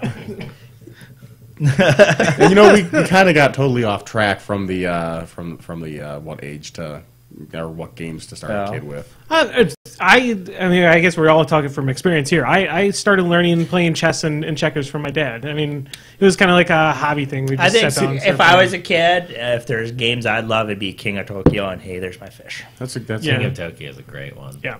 I haven't get played into much this- I didn't get into this kind of stuff until well after high school. I was in my early 20s when I started, and my only experience with any sort of gaming was playing Monopoly with my dad, who was a cheating asshole. Yeah. Well, Always hiding that's money. the baker's right. So when I was a kid, it was like chess, checkers, Parcheesi, Sorry, all the really crappy like Mattel board games. I started playing Magic when I was in 6th grade, and I played that Battle Mat game where you fucking moved your Yep, orcs and you had your cannon. I cheated like a savage at that game, speaking of Yeah, you stacked the cannon deck. Yeah, I stacked the cannon deck, so my cannon, the cannon would one-shot any area of models on the board. It's Battle Masters, I think But it it was. had a chance at a misfire, and I'd stack the misfires onto the bottom, and my cannon would just go and kill anything in one shot. So you learned early that cheating gets you ahead. Yeah, and then I stopped doing that shit once I realized that It made the game not fun. Well, I mean, I could have beaten them without having to cheat, and by cheating, I just devalue the win. The issue that I had with that game is the fact that one side had Ogre, which was stupid. Piece of crap. The other one side had had the mega cannon. Yeah. Survive. That's another decent recommendation. It kind of. It's more of a memory game. Because True. you have to. Well, thing is, though, I played don't with play it adults that with that way, game. but I've played with I adults don't with that game who enjoy it. don't remember anything about where their number one died. So- or so- I like so I there- like getting guys out. You on want to shore play and with then your just kid, seeing what happens. get survive, have I a don't few really drinks. look for that one The as kid much. kid will probably win. Just put your guys down at random when you play against them. Yeah, yeah. That's what I do anyway. It's not a winning strategy. Oh man, speaking of cheating, when I was in high school, we had like a big group of us in band or whatever who always played euchre, and cheating was a time-honored like tradition in euchre. It was if as the dealer, you and your partner did not get good hands, you were just a shit partner. If you couldn't, The worst about euchre is if you're playing against like a couple or something and you're not cheating, they are still cheating. Yeah. Because they can like look at each other and see like one little twitch of an eyebrow and be like, "Oh, you're picking that up." Like, well, what the fuck? You can't do that. Yeah, that's the true skill of euchre, is being with somebody for so long and playing so many games of euchre that you know what they have even without cheating. Yeah, I had a couple partners and I who were long stand because we played it on bus trips because we had like every third or fourth That's a fun weekend. game. It was Yeah. good times. Somebody in the chat mentioned that he apparently cheated his colorblind grandfather like a champ at Candyland. But he feels Red, proud. green, or something. There's something. Probably Yeah. it's colorblind somewhere. Yeah. All right, we do have a couple more because Tort decided that he wanted to post a couple quick. Is any of them trolling Nathan? No, because they can see that he's not here. I don't really care. We can still troll him. Somebody asked about new exciting board games at Gamehole. Not anything new. I played Homeland. That was kind of neat. Yes, I didn't have a chance to demo all the ones that I You wanted played a to. new game. You played that Viking game. What's it called? Blood Rage. Blood Rage. That one's pretty fun. I tried out 3 Pillars. You know, How at many first, players is it? It's up. No, it's Is they it teach two? you. No, they teach you with 2. It can. It I is think it's 2, 4. sweet. No, it's Oh, it's okay, 4. 2 to 4. The mat that they have. That I just like 5 tribes, 4 players. And then they got the expansion to go up to a 6 tribe, 4 players. Oh, that's so amazing. Like, well, there's 5 of us. Let's play 5 tribes. No. mechanically, it's okay. I thought it was better. I thought about it and then I realized, yeah, it's kind of like Smash Up. You're going after these paranormal locations, which the developers of the game are whatever paranormal experts, ghost hunters, and everything is based on their experiences. And I already don't like Yeah. it. That was my I'm experience. done. When Doobie was explaining the game to me yesterday, when he said that the paranormal experts, I went, that was my Yeah. response. It's like, well, he even said how one of the characters or one of the guys shows up in a certain form where you get to deny certain piece of evidence, and he goes, and it's really good if you say it like him, like, that's not evidence. So, nasal and condescending. That's him to a T. I'm like, I'm supposed to be enthused now. Okay. Did let's you get just back to- puke all over the board? Sorry. it's called 3 buckets. So you Whoever pukes first is out. In terms of the actual, if you don't get into the theme of it, it's not bad. It's just there's parts of it that just absolutely suck. Like the first 6 rounds of the game, you can't even play evidence cards or whatever until you get on the case, which means you're in the door. It's like 6 turns of drawing cards and discarding, and you can't even get on the damn case. I think you all got us on board with hating the game. Yeah, I don't hate it. It just needs some tweaking. I think the rest of us do. Yeah, you can go ahead and hate it. I'm like you guys, full of hate. I'm just The Blood Rage is a really cool one, though. That's the first time you played it. Was at that right? Yeah, it's basically Blood Rage. Yeah, it's the world is in Ragnarok. It's Vikings. The world is in Ragnarok, and you are all fighting for no reason other than to fight and die in glorious combat to get to Valhalla before Ragnarok happens. The Purge, Viking style. Right. kind of, yeah. So, you're yeah. fighting all around Jägersil, as it's basically that's the pretty much like the final battle part is Jägersil. Yeah, and you get to buy the mythological Norse monsters. Like you got dwarfs and dark elves, which are Norse primarily. That's where they all come from, right? That's where all that mythos comes from. And then you got trolls and giants. They're very Norse-like. I had one that was a dog that were Fenris. Fenrir. No, it is Fenris. Fenrir is what I read it as. But wherever the dog ended, I called him Fenris the whole game.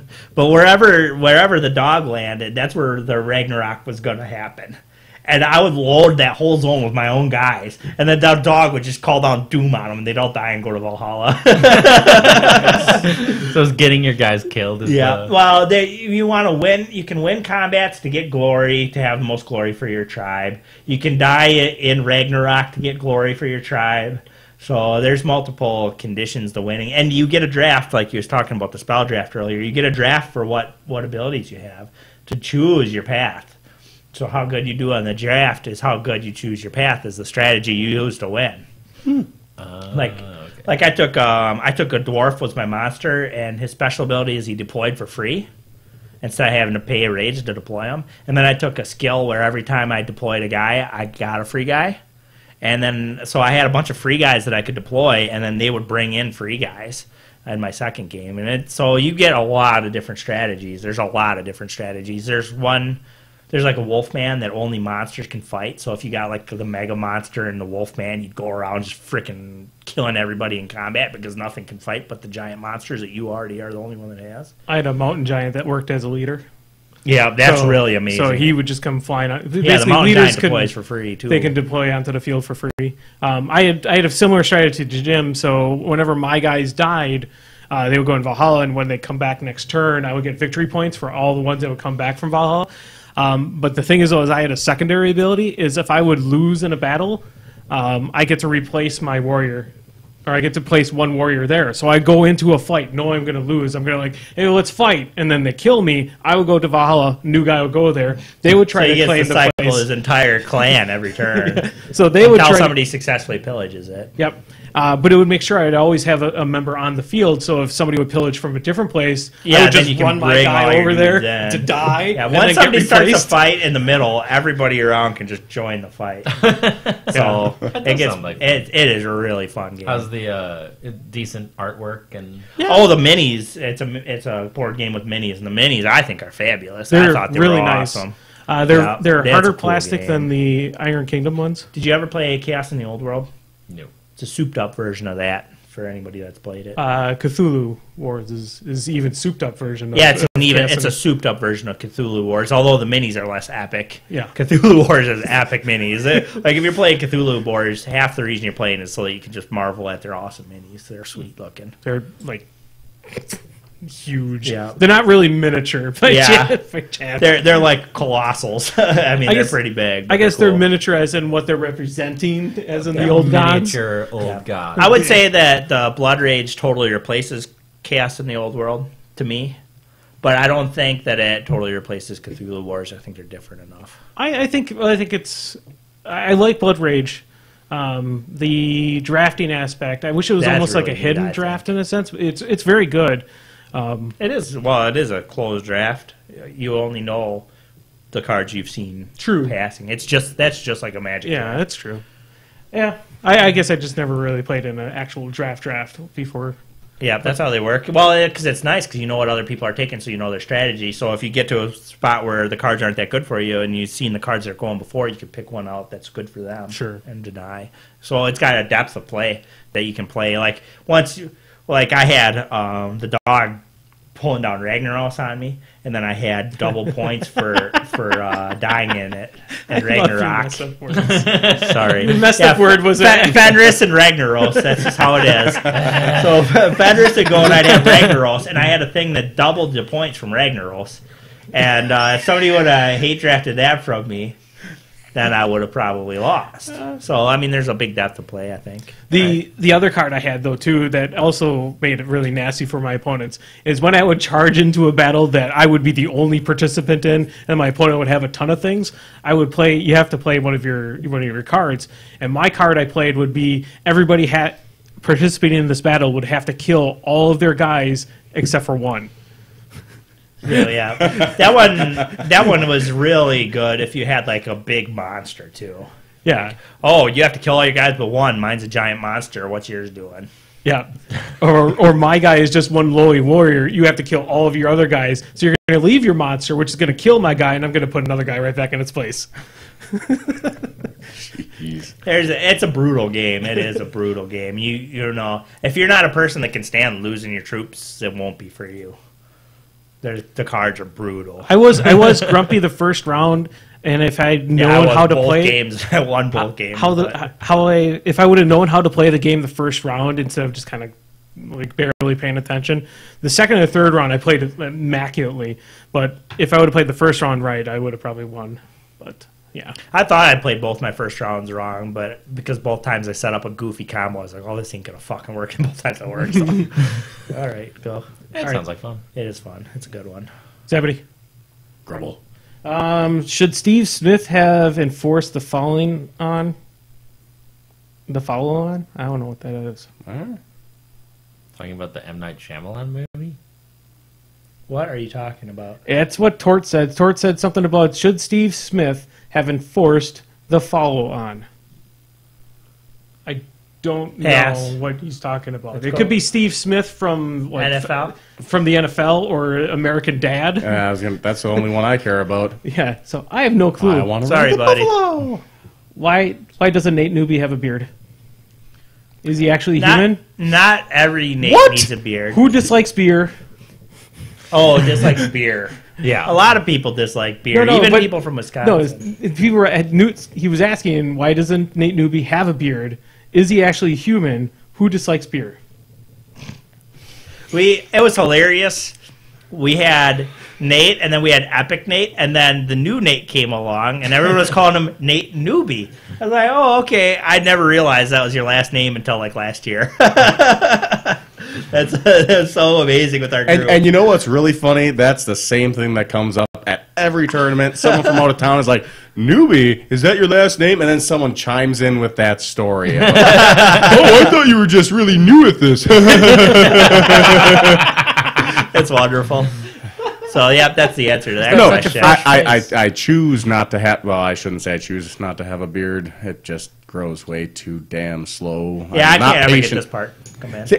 Hey, you want to trade? Right Because this is the only thing I can get. Everything else is sparse.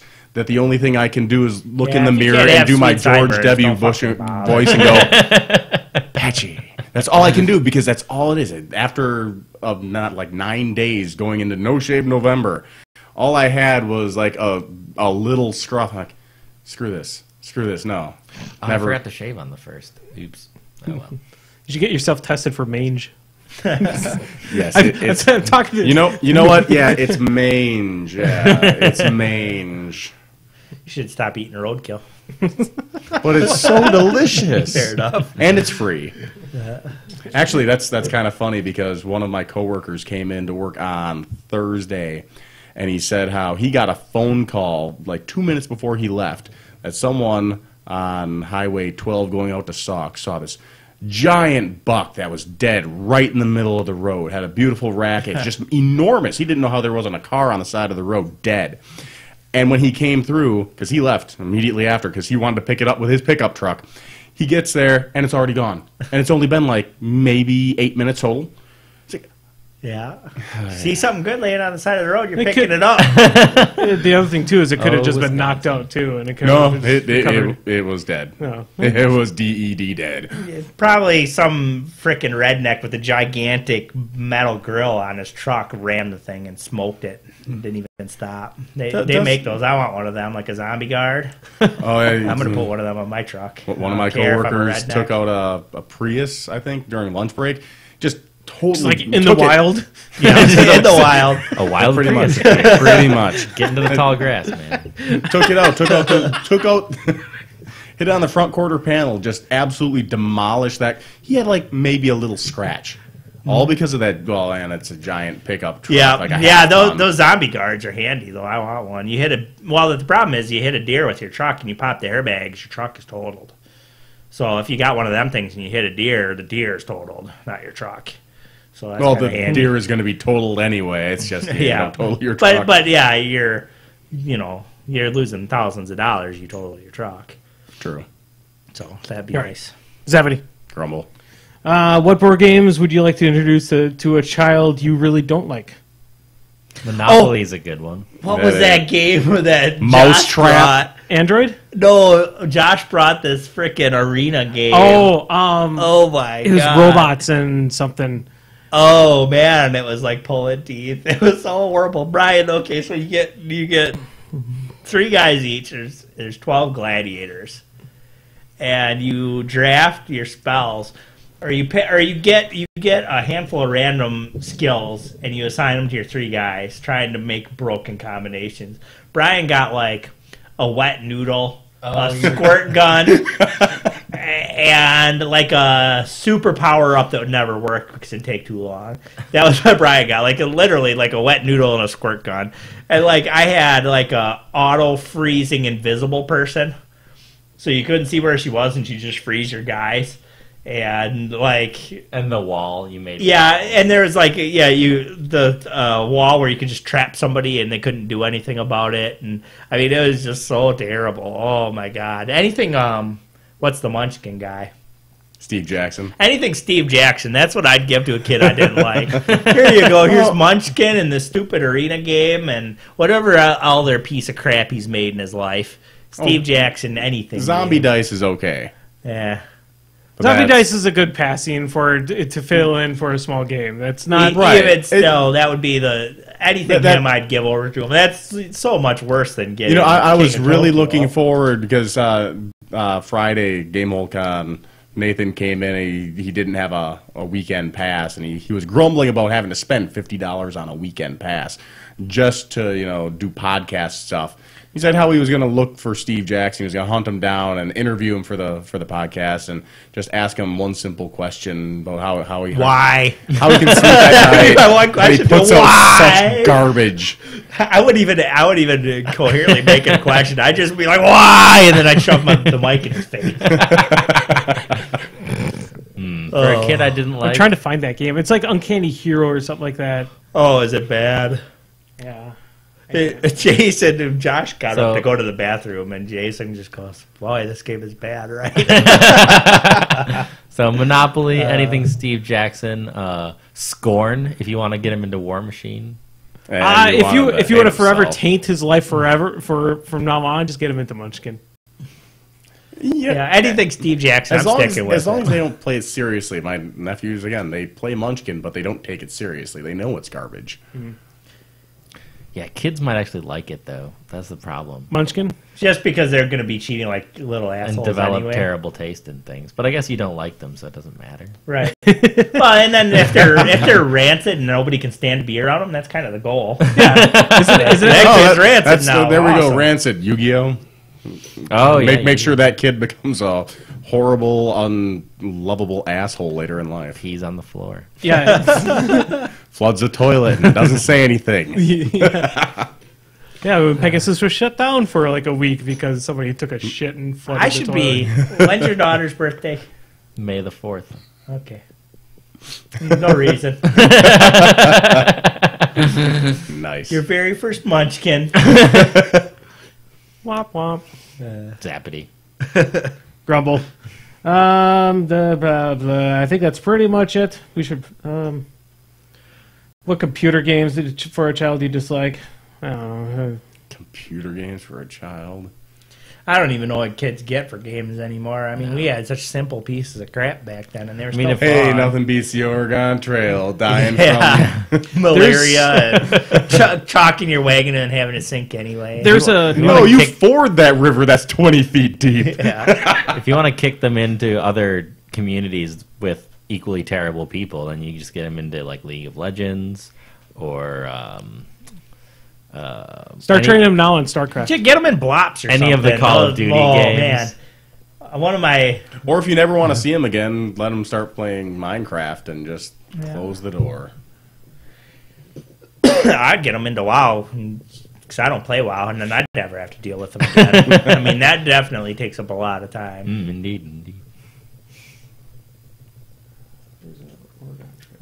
Oregon Trail. Yeah, you guys keep on talking. I'm looking. So recommendations then, I suppose. Yep. Pass until I can think of something.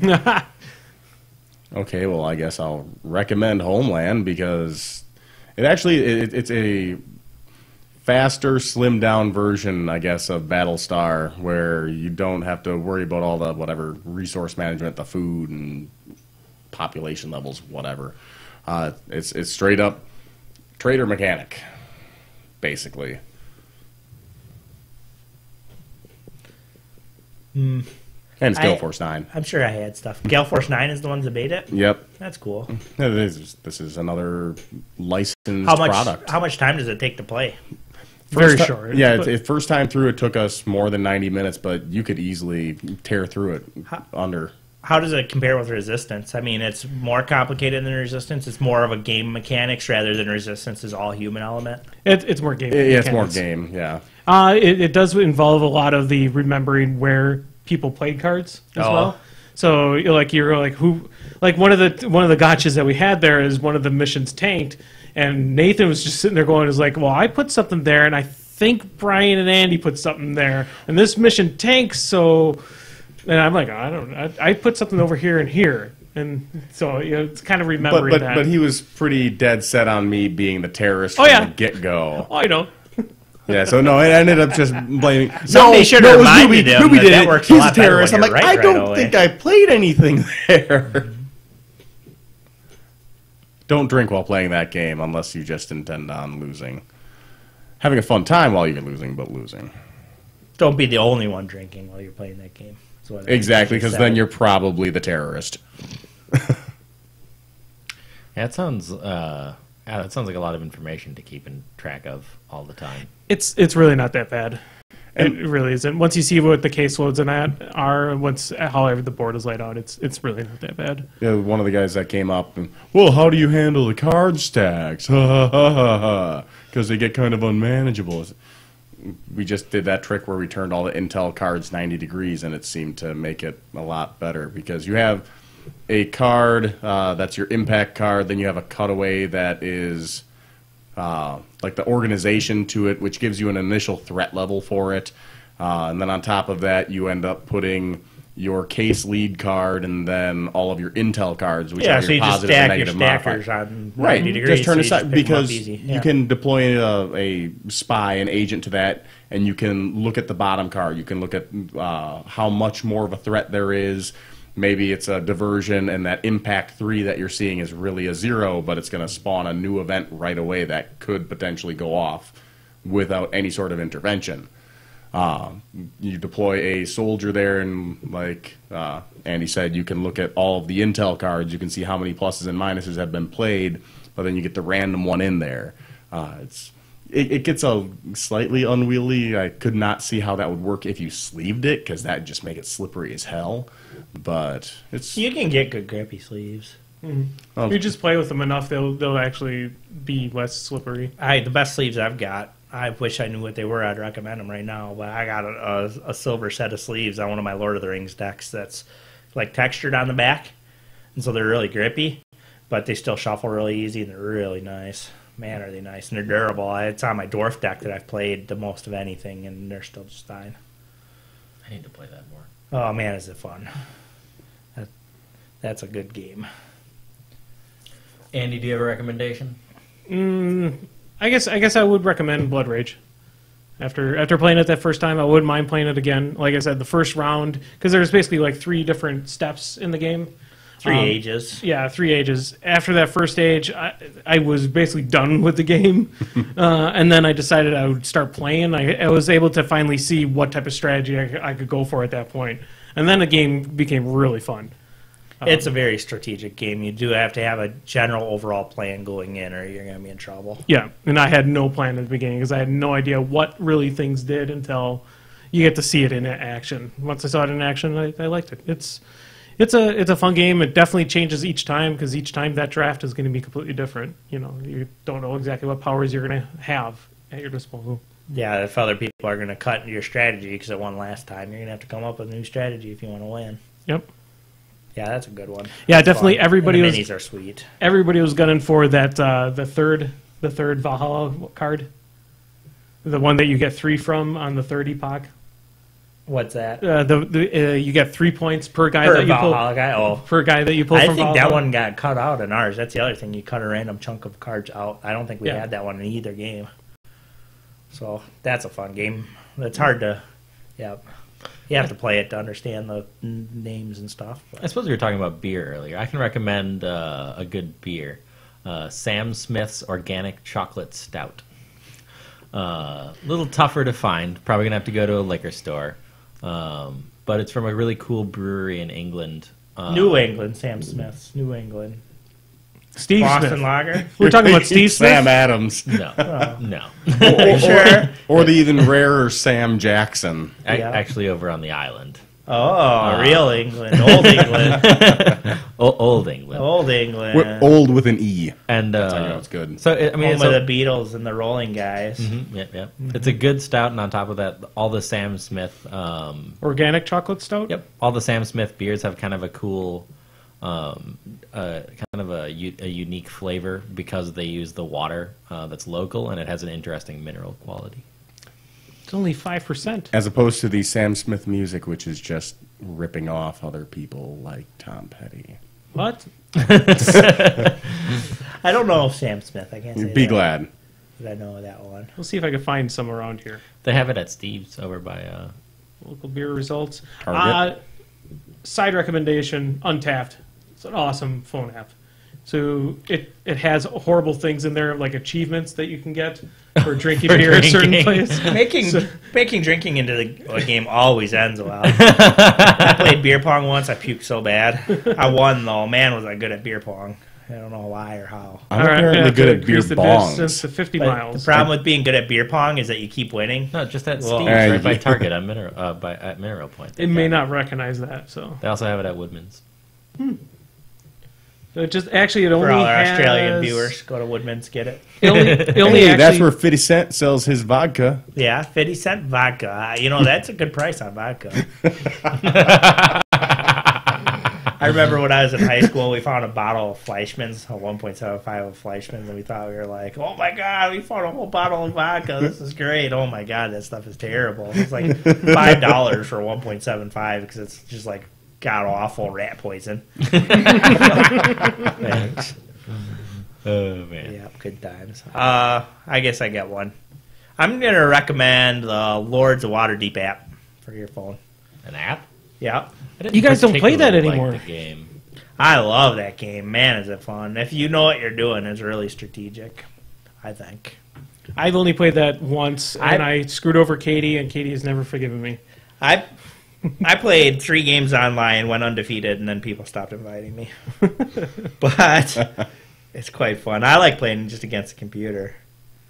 I'm like 240 and 20 against the computer or something. What is the cost of this application? I have no idea, but it's cheap for what. I'm telling you, you play But 10 you or just- 15 games of it, and it's really fun, even against the computer. You just buy it, and then it doesn't ask you to give it more money? No, it's not in-game purchases. It's a full Nice. game. It's the full board game for not that much. Man. I think it does ask for the expansions, Okay. but it's much, much cheaper than the board game. You can play it online anytime you want, or you can play it against the computer, which is really fun.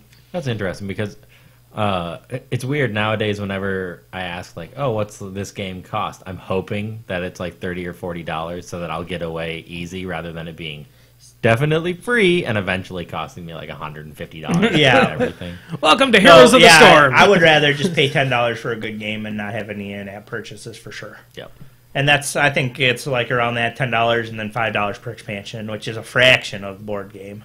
I don't mind in-app purchases if it's something I can get in the game itself. Like if it's something that if I'm going to be playing the game for a month and I'm going to have enough to buy all the other That's stuff. how that then I'm terrible fine with it. Chinese war game I played is that you could buy gold, but if you waited long enough, you'd eventually get gold. Yeah.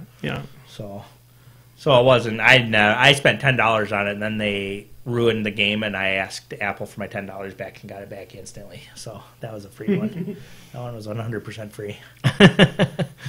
But yeah, and Lords of Waterdeep is a really awesome game. It just takes a while. Like, I don't know. A lot of the people in our group think it's random, but it is not at all. If you're picking the right quests that come up and you're patient about it, it's really strategic. I think it's really good. And there's definitely quests like you have to know which quests are. I better take this right now, no matter what I'm playing and stuff like that. What buildings, how to build, when to build. It's really strategic and fun. It's a really good game. Sweet. Much better than Kalis. There's nobody here that you could troll with that. I'm not trolling. It's a fact. The game is much better than Kalis. We played that one time. See, that one time. That's all I'm saying. I remember not hating it. Well, you should have. I generally don't do well at those type of worker replacement games. I play them a few times here and there.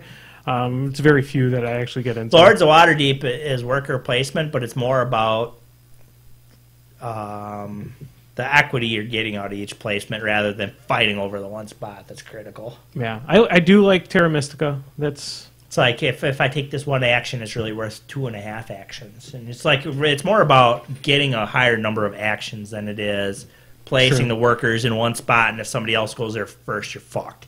Yeah. In my opinion.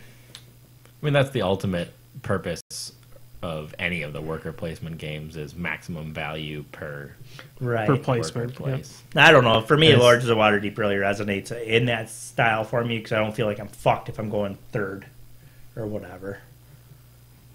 Or if one person goes to one spot, my whole turn is ruined. I never feel that way. Whereas in Kalis, you feel that way quite often. All right, is that a wrap? That is a wrap. We should probably call it. Good night. We did not go as And quick good as you luck. wanted, Keith.